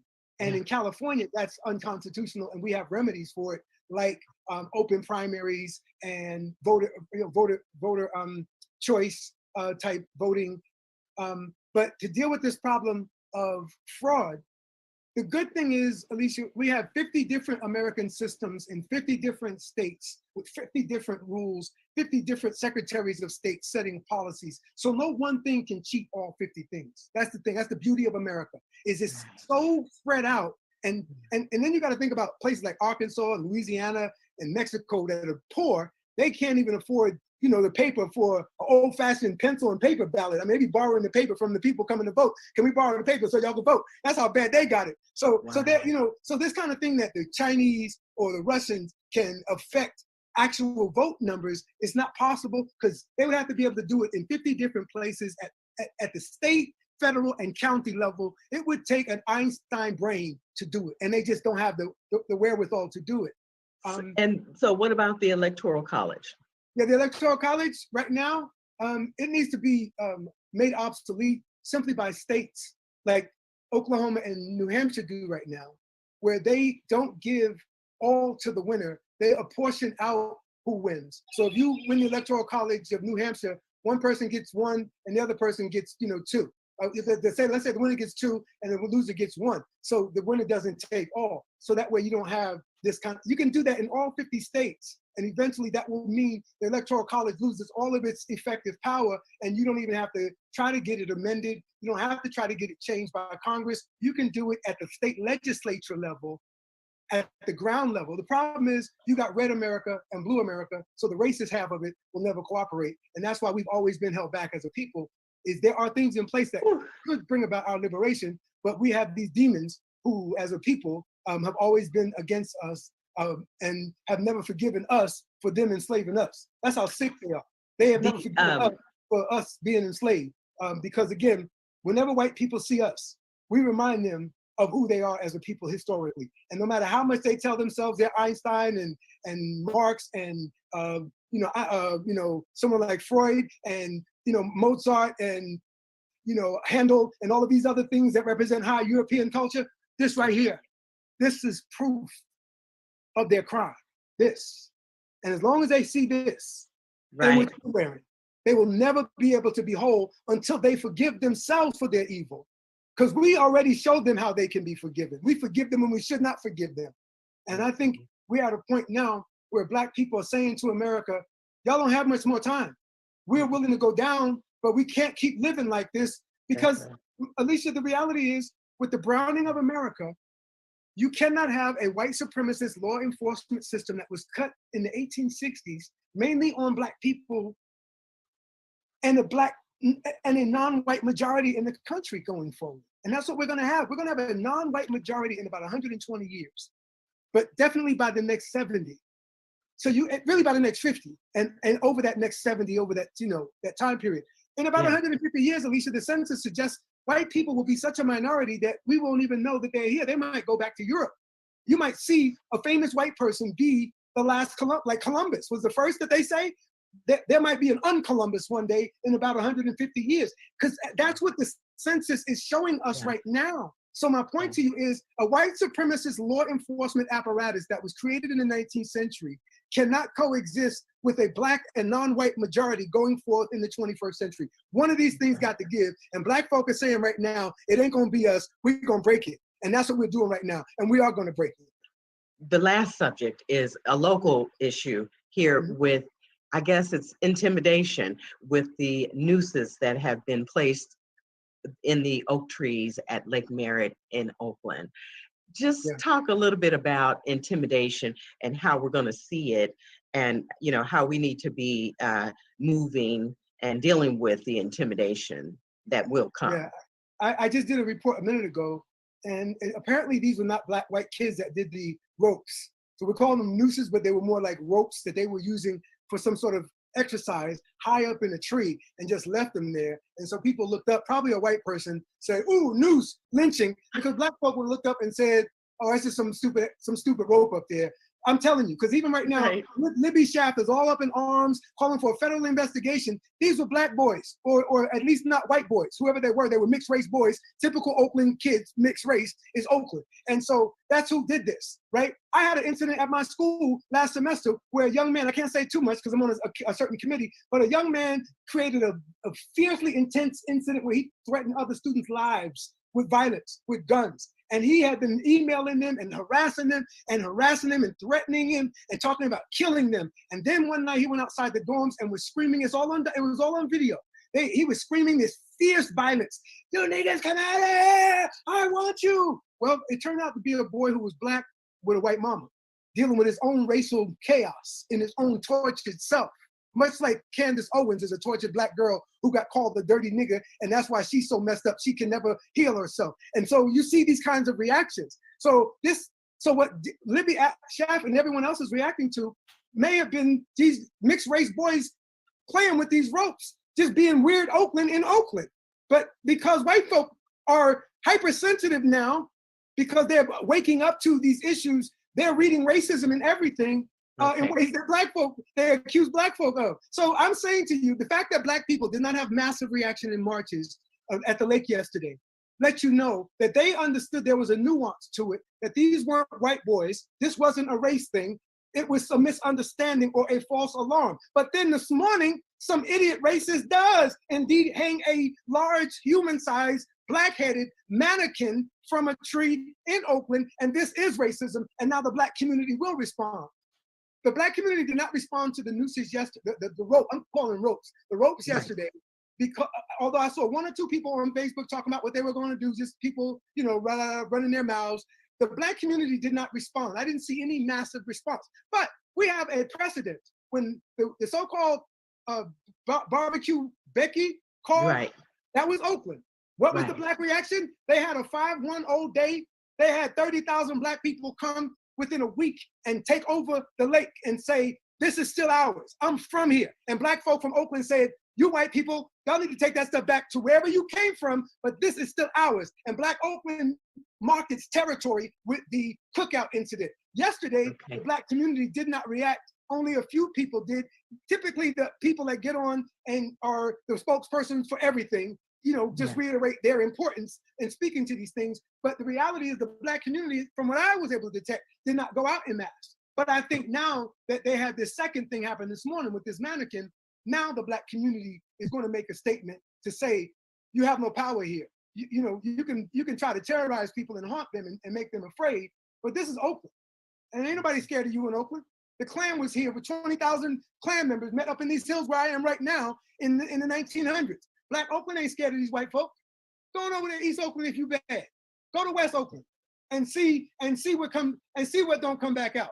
So ain't nobody scared of these white people. They attacked Nia Wilson at the West Oakland BART on the fringes of the white community and the marketplace. But I'd be damned if they had done that in deep Oakland, because that white man would have never made it out. Somebody would have grabbed him. So we've even had one of the young girls of our community here in Oakland, Nia Wilson, stabbed in the neck by a racist, her and her sister. And she was killed in West Oakland. And I want you all never to forget Nia Wilson's name. Nia Wilson should be mentioned with everybody else. She was stabbed in the neck by a racist, and at the West Oakland BART, she and her sister survived. And she was coming from the memorial of her boyfriend who had drowned a year earlier in Memorial Day in a pond here in the Bay Area when she was killed. Well, Dr. And Professor of USF at the Department of Politics, Dr. James Taylor, thank you so much for joining me here. The shouts for justice and police reform are ringing out in the streets, and our nation, our people continue to gather in solidarity to root out the racism and the injustice. And I appreciate you coming on to talk about it, to be a part of it, and to keep these ideas and subjects and realities at the forefront of all of our lives. Much love and appreciation. Let's do it again.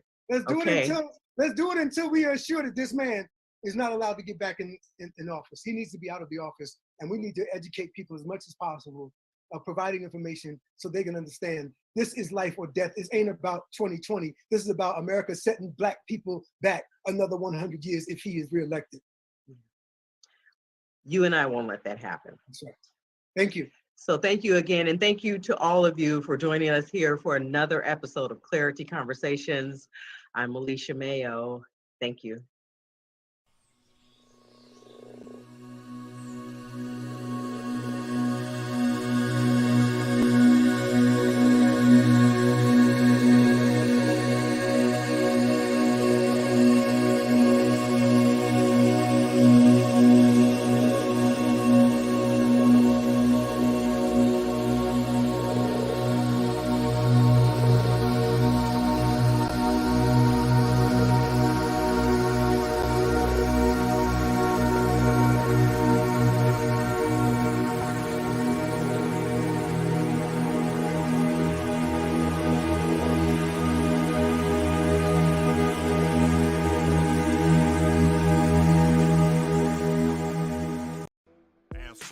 If you'd like to be a guest or suggest show ideas, drop us an email or a direct message. We'd love to hear from you. Clari-T Media, human stories, grassroots solutions.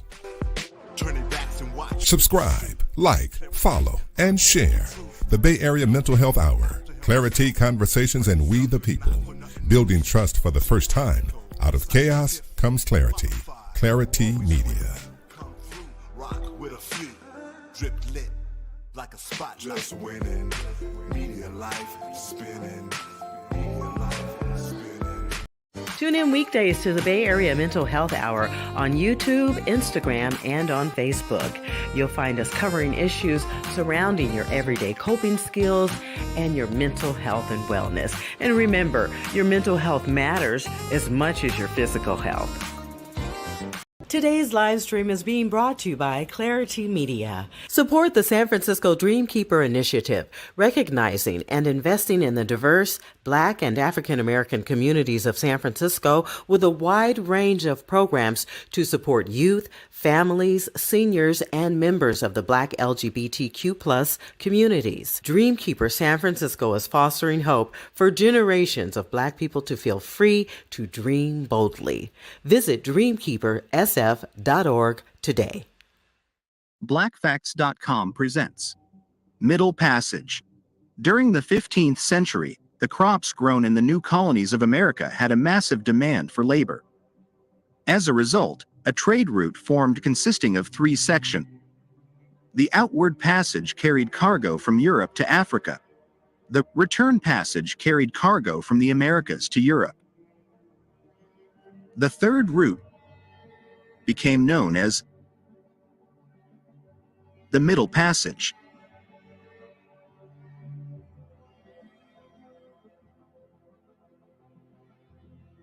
The Middle Passage was the crossing from Africa to the Americas, which the ships made carrying their cargo of slaves.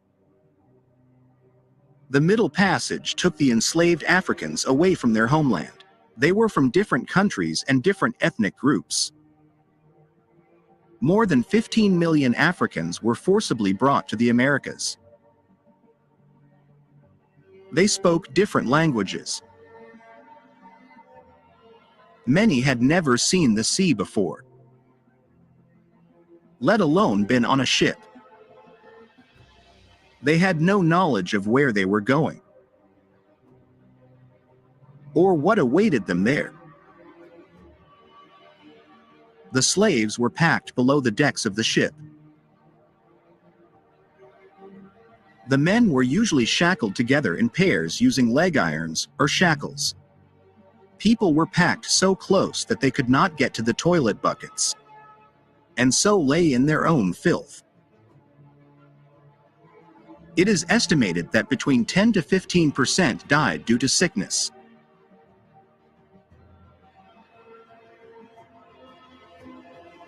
Suicide and murder at the hands of the slave crews and their captains.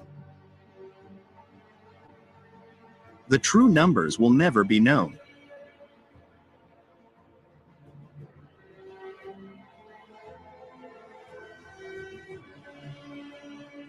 Learn more at blackfacts.com.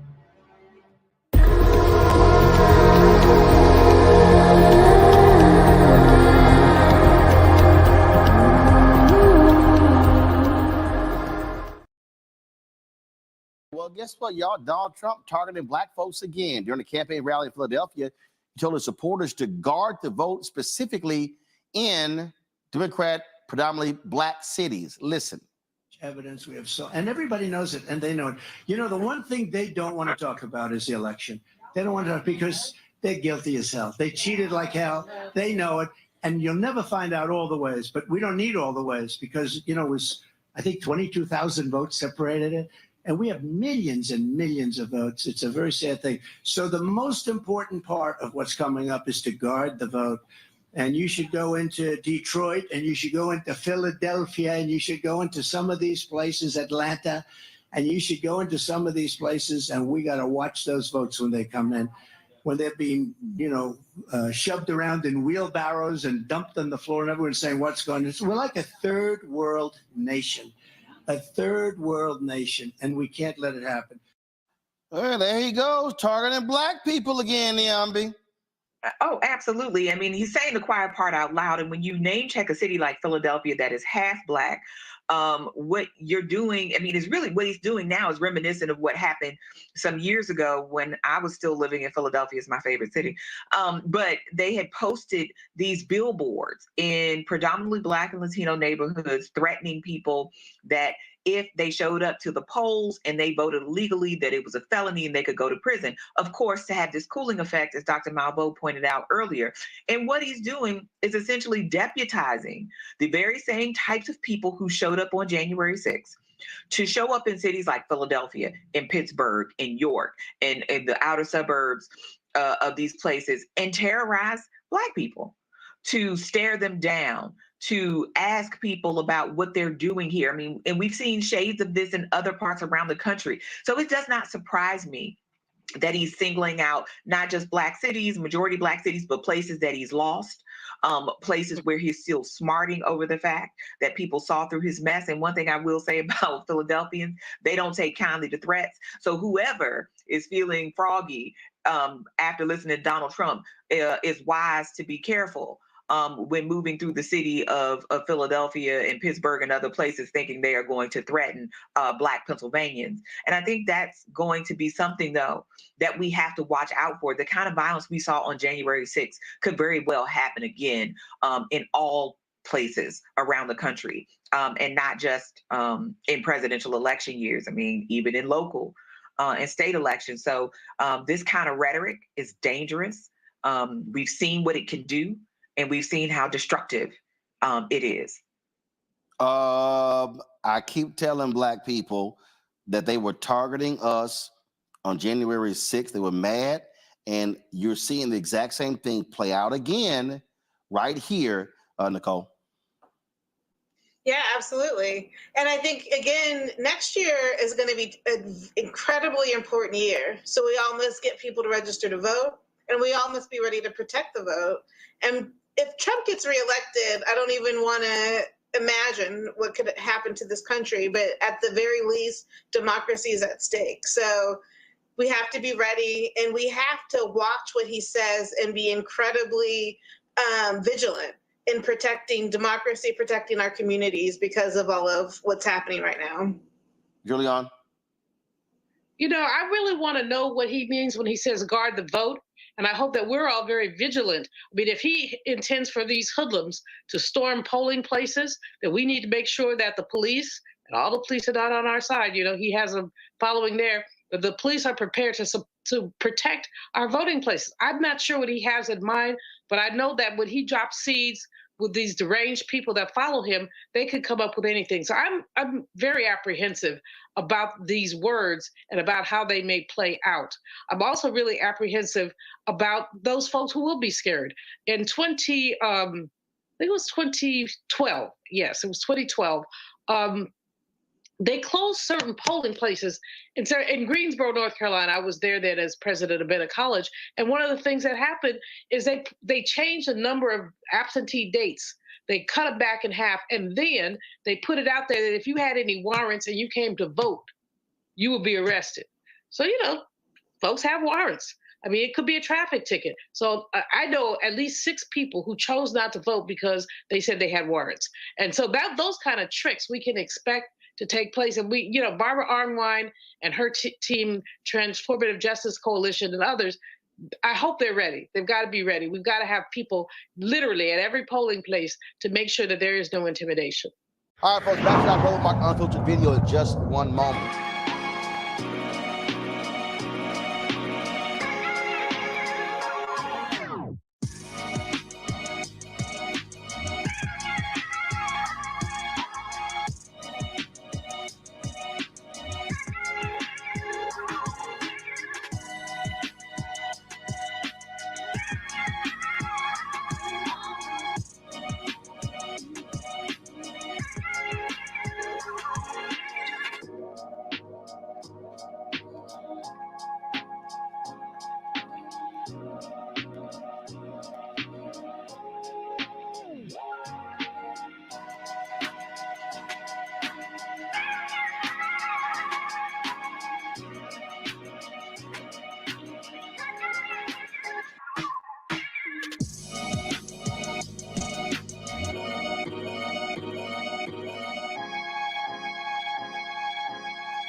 Folks, get your hair ready for the holidays. Curl Prep Natural Hair Solutions at curlprep.com is an amazing organic line for curls, locks, braids, twists, and even those wigs and extensions. Women, men, and children are loving this line. First of all, look at the video and you be the judge. Folks, line up to see this product in action at the hair shows, and when they take a seat to try it, they don't believe it's their hair. You can buy the products at curlprep.com. It works on all hair types. Use the code ROLAND, that's right, lowercase letters, to get a 15% discount. Parents, you can also remove the ouch. You will love this system because you can comb the product through your child's hair with your fingers. That's right. Seasoned Saints also loving the product. It's all at curlprep.com. Again, use the code ROLAND, lowercase letters, to get a 15% discount. It's a great stocking stuffer. You won't believe it's your hair. Again, curlprep.com.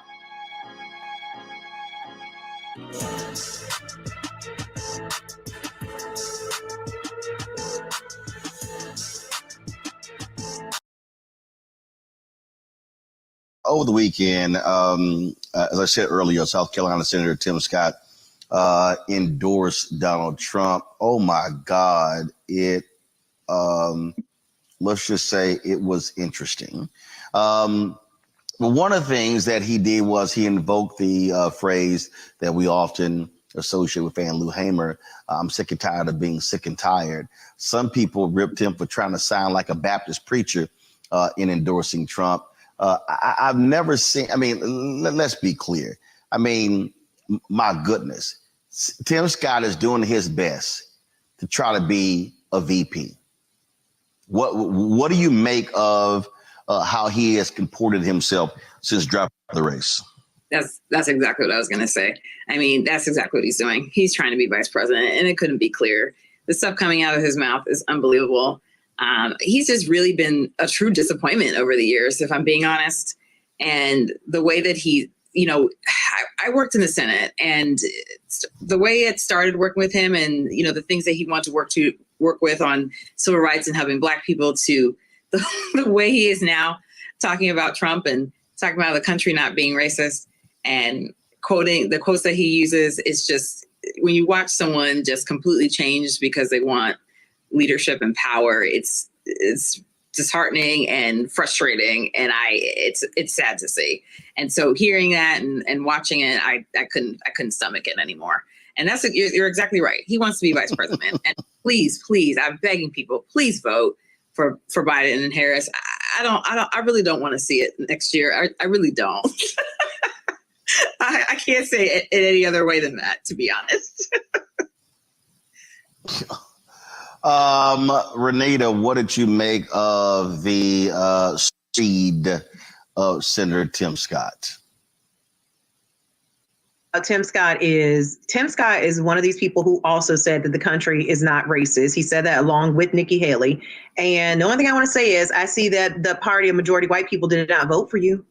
So, I mean, at the end of the day, Tim Scott is somebody who I think should have been a really good test as to whether or not Black folks can find something for themselves in the Republican Party, because he's already a U.S. senator. And so unlike the other people who previously ran for president on the Republican side, they had never been elected to anything, which makes things, it does make things harder a lot of times. Not that it's impossible. Obviously, we saw that Trump got elected, but I'm speaking about the Herman Cains of the world and other people who did not have infrastructure on their side as far as like political infrastructure. They didn't have a record that they could run on. They really had nothing except asking voters just to trust them. Tim Scott has, you know, all the things that I just mentioned, and he still was not able to do well in the primary. So I just think it's very interesting.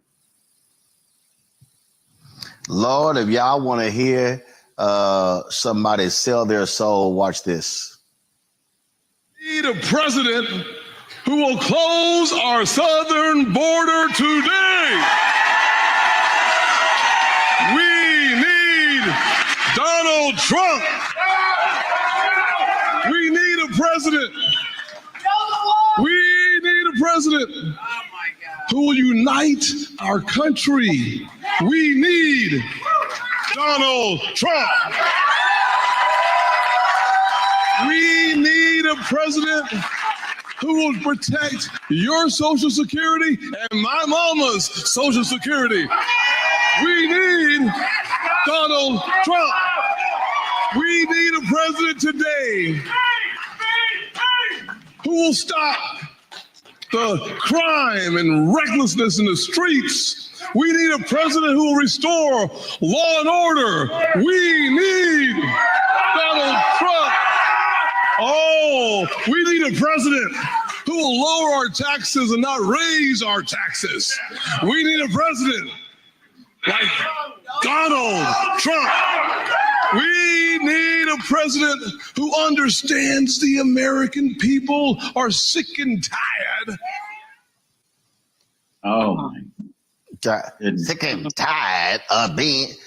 Go ahead and play. Hold up. Go ahead and play, because I got tired of hearing it. I didn't want to cut it off, but go ahead and play that last part right there again. Because if y'all sound, what you trying to do? Trump. Tim, really, what you trying? Oh, we need a president who will lower our taxes and not raise our taxes. We need a president like Donald Trump. We need a president who understands the American people are sick and tired of being sick and tired. We need a president our foreign adversaries are afraid of. Oh, please. We sick and tired of being sick and tired. Juliana, go ahead. Roland, I mean, that's Mr. Bojangles there. Dancing and shucking and jiving with his eyes getting big. It's a minstrel show. But, you know, he wants to be vice president so bad he got engaged. He got to be almost 60 years old and couldn't get engaged. But now that he's trying to be regular, he went and got himself engaged. This man is disgusting. And to use Rosa Parks' words is beyond disgusting. But, you know, we know he may have done some things in the Senate, but he's forfeited all that with this clownish, buffoonish behavior and his blind fealty to a very flawed man who he just months ago was trying to replace.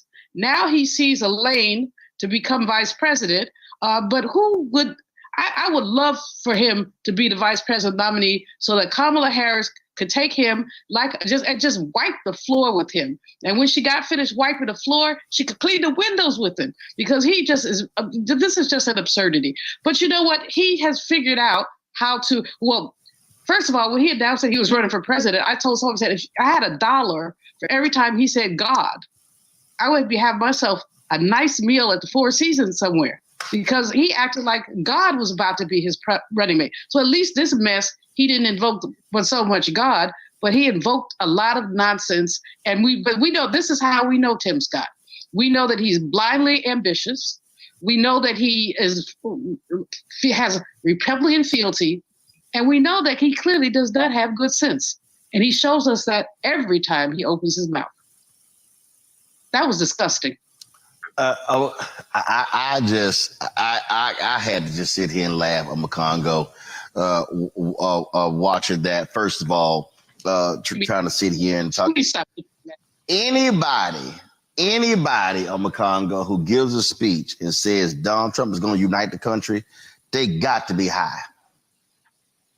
They got to be high. They got to be delusional. They got to be on something. I mean, I've never seen a more opportunistic politician with no chance of rising anywhere beyond being a senator. I mean, it was embarrassing, but I mean, not really. I guess embarrassing can't be the word because this is just who he is. I mean, he's always been somebody who's been conniving and will kiss the butt of whoever he needs to try to get to the next level. I do believe, however, that because of how powerful the issues of, and I don't know if this Booker disagrees, but because of how powerful the issues of abortion are and what's going on relating to that, I think that Donald Trump is going to pick a female as his vice presidential candidate because I think that having two men out there who are speaking against women's rights are going to hurt the party even more. And so I think he's going to have a woman who's going to get up there and talk about being quote unquote, pro-life and all of this other type of stuff to try to minimize some of the things that Vice President Harris is saying, or at least have two women go at it. And so I think, Tim Scott's time is truly past. And I don't believe that the Republican Party is ever going to embrace him or Ramaswamy or any of these guys in any way, shape, or form. This MAGA crowd, they have decided that they want it to be white and male at the top and as well as in the VP race. And so this is not... I don't know, Tim Scott just looks so out of place, man. He sounds out of place. He looks out of place. And they just look at him as a joke. And so now that, Donald Trump could basically say, I got my other African-American right now. Where's my African-American like he did before? It's right here with Tim Scott. And Tim Scott is just disgraceful. And to disrespect the legacy of Fannie Lou Hamer like that, no respect, no love, but we didn't have any for you anyway. And of course, getting engaged over the weekend. Too late, bro. Too late. They already were questioning whether you were gay during the primary. and he had to actually come and roll his girlfriend out. So yeah, that's a little too late. Tamia, we appreciate it. Thanks a lot. Thank you for having me. Always a pleasure. Okay, folks. Oh my goodness. Hello, everybody. It's Alicia Mayo of Clari-T Media. I told y'all I would have some content on voting for you tonight. Now, I had no idea about exactly what I'd be including. And so as the night moved on, I just added a few things. Now, you can very well do this yourselves and add content from YouTube to your programming instead of watching your typical whatever you watch, Netflix probably or Prime Video, some crazy movie. Why don't you watch some content around the election season? Because it is coming. We have only 9 months left before we are expected to be at the polls to vote for the next president of the United States. And hey, I tried to present enough information to you here tonight to give you some ideas about what's happening, who's running, what they're talking about. You know, so when you get into the voting polls or in that booth and you look at the list of names and you are trying to make a decision, because I know a lot of us will decide at the last minute that we should vote and that we should not just abstain from voting, because we do have that privilege and that right that our ancestors did fight for, that they shed blood, sweat, and tears over. Okay, went through all of the hell to have the ability to vote. I know you will be there in that voting booth looking at those names and wondering who to choose. I want you to be educated. I want you to have some resources, some information, some leads on some information. I want you to have something, okay? I want you to have at least a little motivation to get involved and to make sure that you understand and know your power. You have the power to decide who is president. You have the power to decide who sits on the school board. You have the power to decide how the districts will be represented in your city. You have that power. Use your power. Do not let anybody else decide for you, because if you do not vote, someone else will vote for who they want to represent them, and it may not be someone that will represent you. Okay? So get involved. This is my call to action, okay? And this is my way of getting involved myself. I want to make sure that I'm doing my part and I'm using my platform, Clari-T Media and the Dreamkeeper Diary, to bring information to you, to let you know what's out there. You don't have to take my word.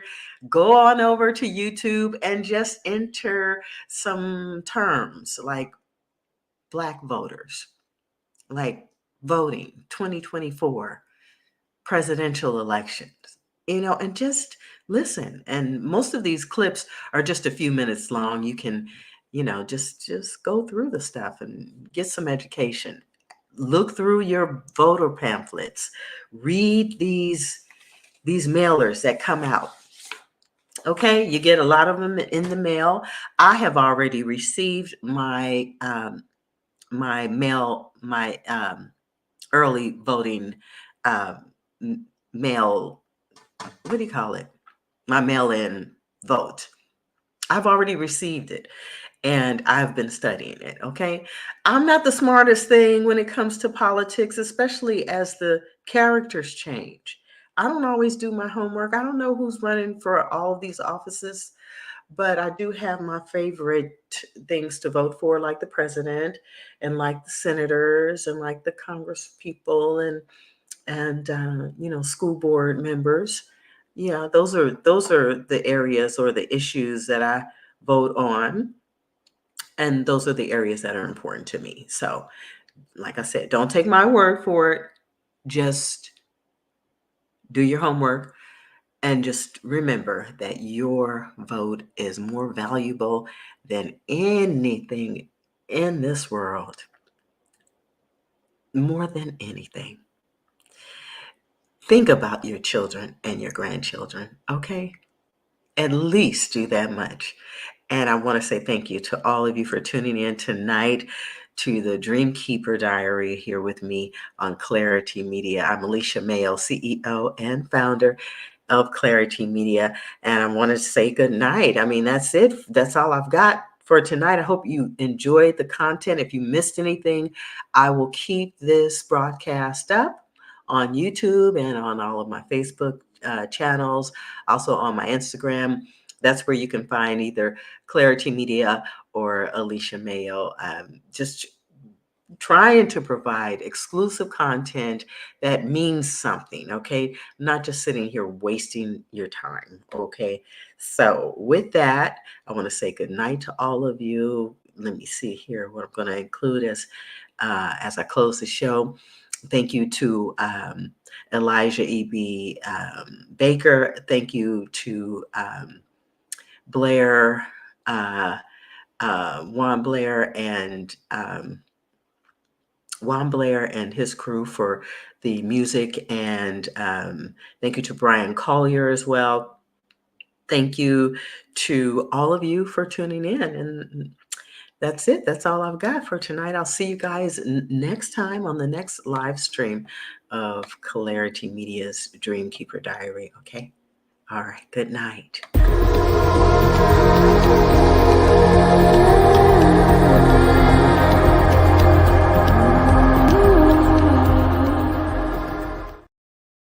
Today's live stream is being brought to you by Clari-T Media. Support the San Francisco Dreamkeeper Initiative, recognizing and investing in the diverse Black and African American communities of San Francisco with a wide range of programs to support youth, families, seniors, and members of the Black LGBTQ+ communities. Dreamkeeper San Francisco is fostering hope for generations of Black people to feel free to dream boldly. Visit dreamkeepersf.org today.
Change that though. Clari-T, hey, listen. Clari-T Media, Clari-T, hey, listen up. Black people. Ice Clean, Smith & Wesson Beam. It's a media theme. Clari-T inspiring. Requirements, never tiring. Laundry list you never miss. No wishing. Best media on display. Problem solved out the way. Magnitude, Godzilla. Selling more power than Jay Thriller. Getting backlash, cash stash so we can grow. Clear out on the air, you better go. Ancestors need us to be bold. Smart enough to live another day. Get it right, Solving problems quick without non-descendants up in our mix. Race soldiers getting help. Turning backs and watching, let you shoot. Clarity, bright, speaking truth. No help, have to help ourselves. Raise up if not for nothing else. T-technical, scientific, qualified. Always with it. Come through, rock with a few. Drip lit, like a spotlight. Just winning, media life spinning. Media life spinning. Media life spinning. Just winning, media life spinning. Media life spinning. Media life spinning. Enemies outside, enemies within. We gotta stop it. Know it's a profit. Burden heavy, broken levy. Meant to youth, now and forever. Politics is what she's speaking. Good mental health needed. Lift each other, don't trip. If your brother slip, extend grip. Make cash flip, pay each other. That's a good look, need each other. Deep inside, it's survival. Jump in together, no rival. All the content's original. If you hear it, listen and share it all. Then you should have played with all your heart. Clara sticks it to him like a dart. And have the aim of archery to mark. Melanin made them all envy. Experimenting, cause they saw me blow by a NASCAR race. Nah, better space boost pace. Yeah. Nah, better space boost pace, boy. Just winning. Media life spinning. Media life spinning. Media life spinning. Just winning. Media life spinning.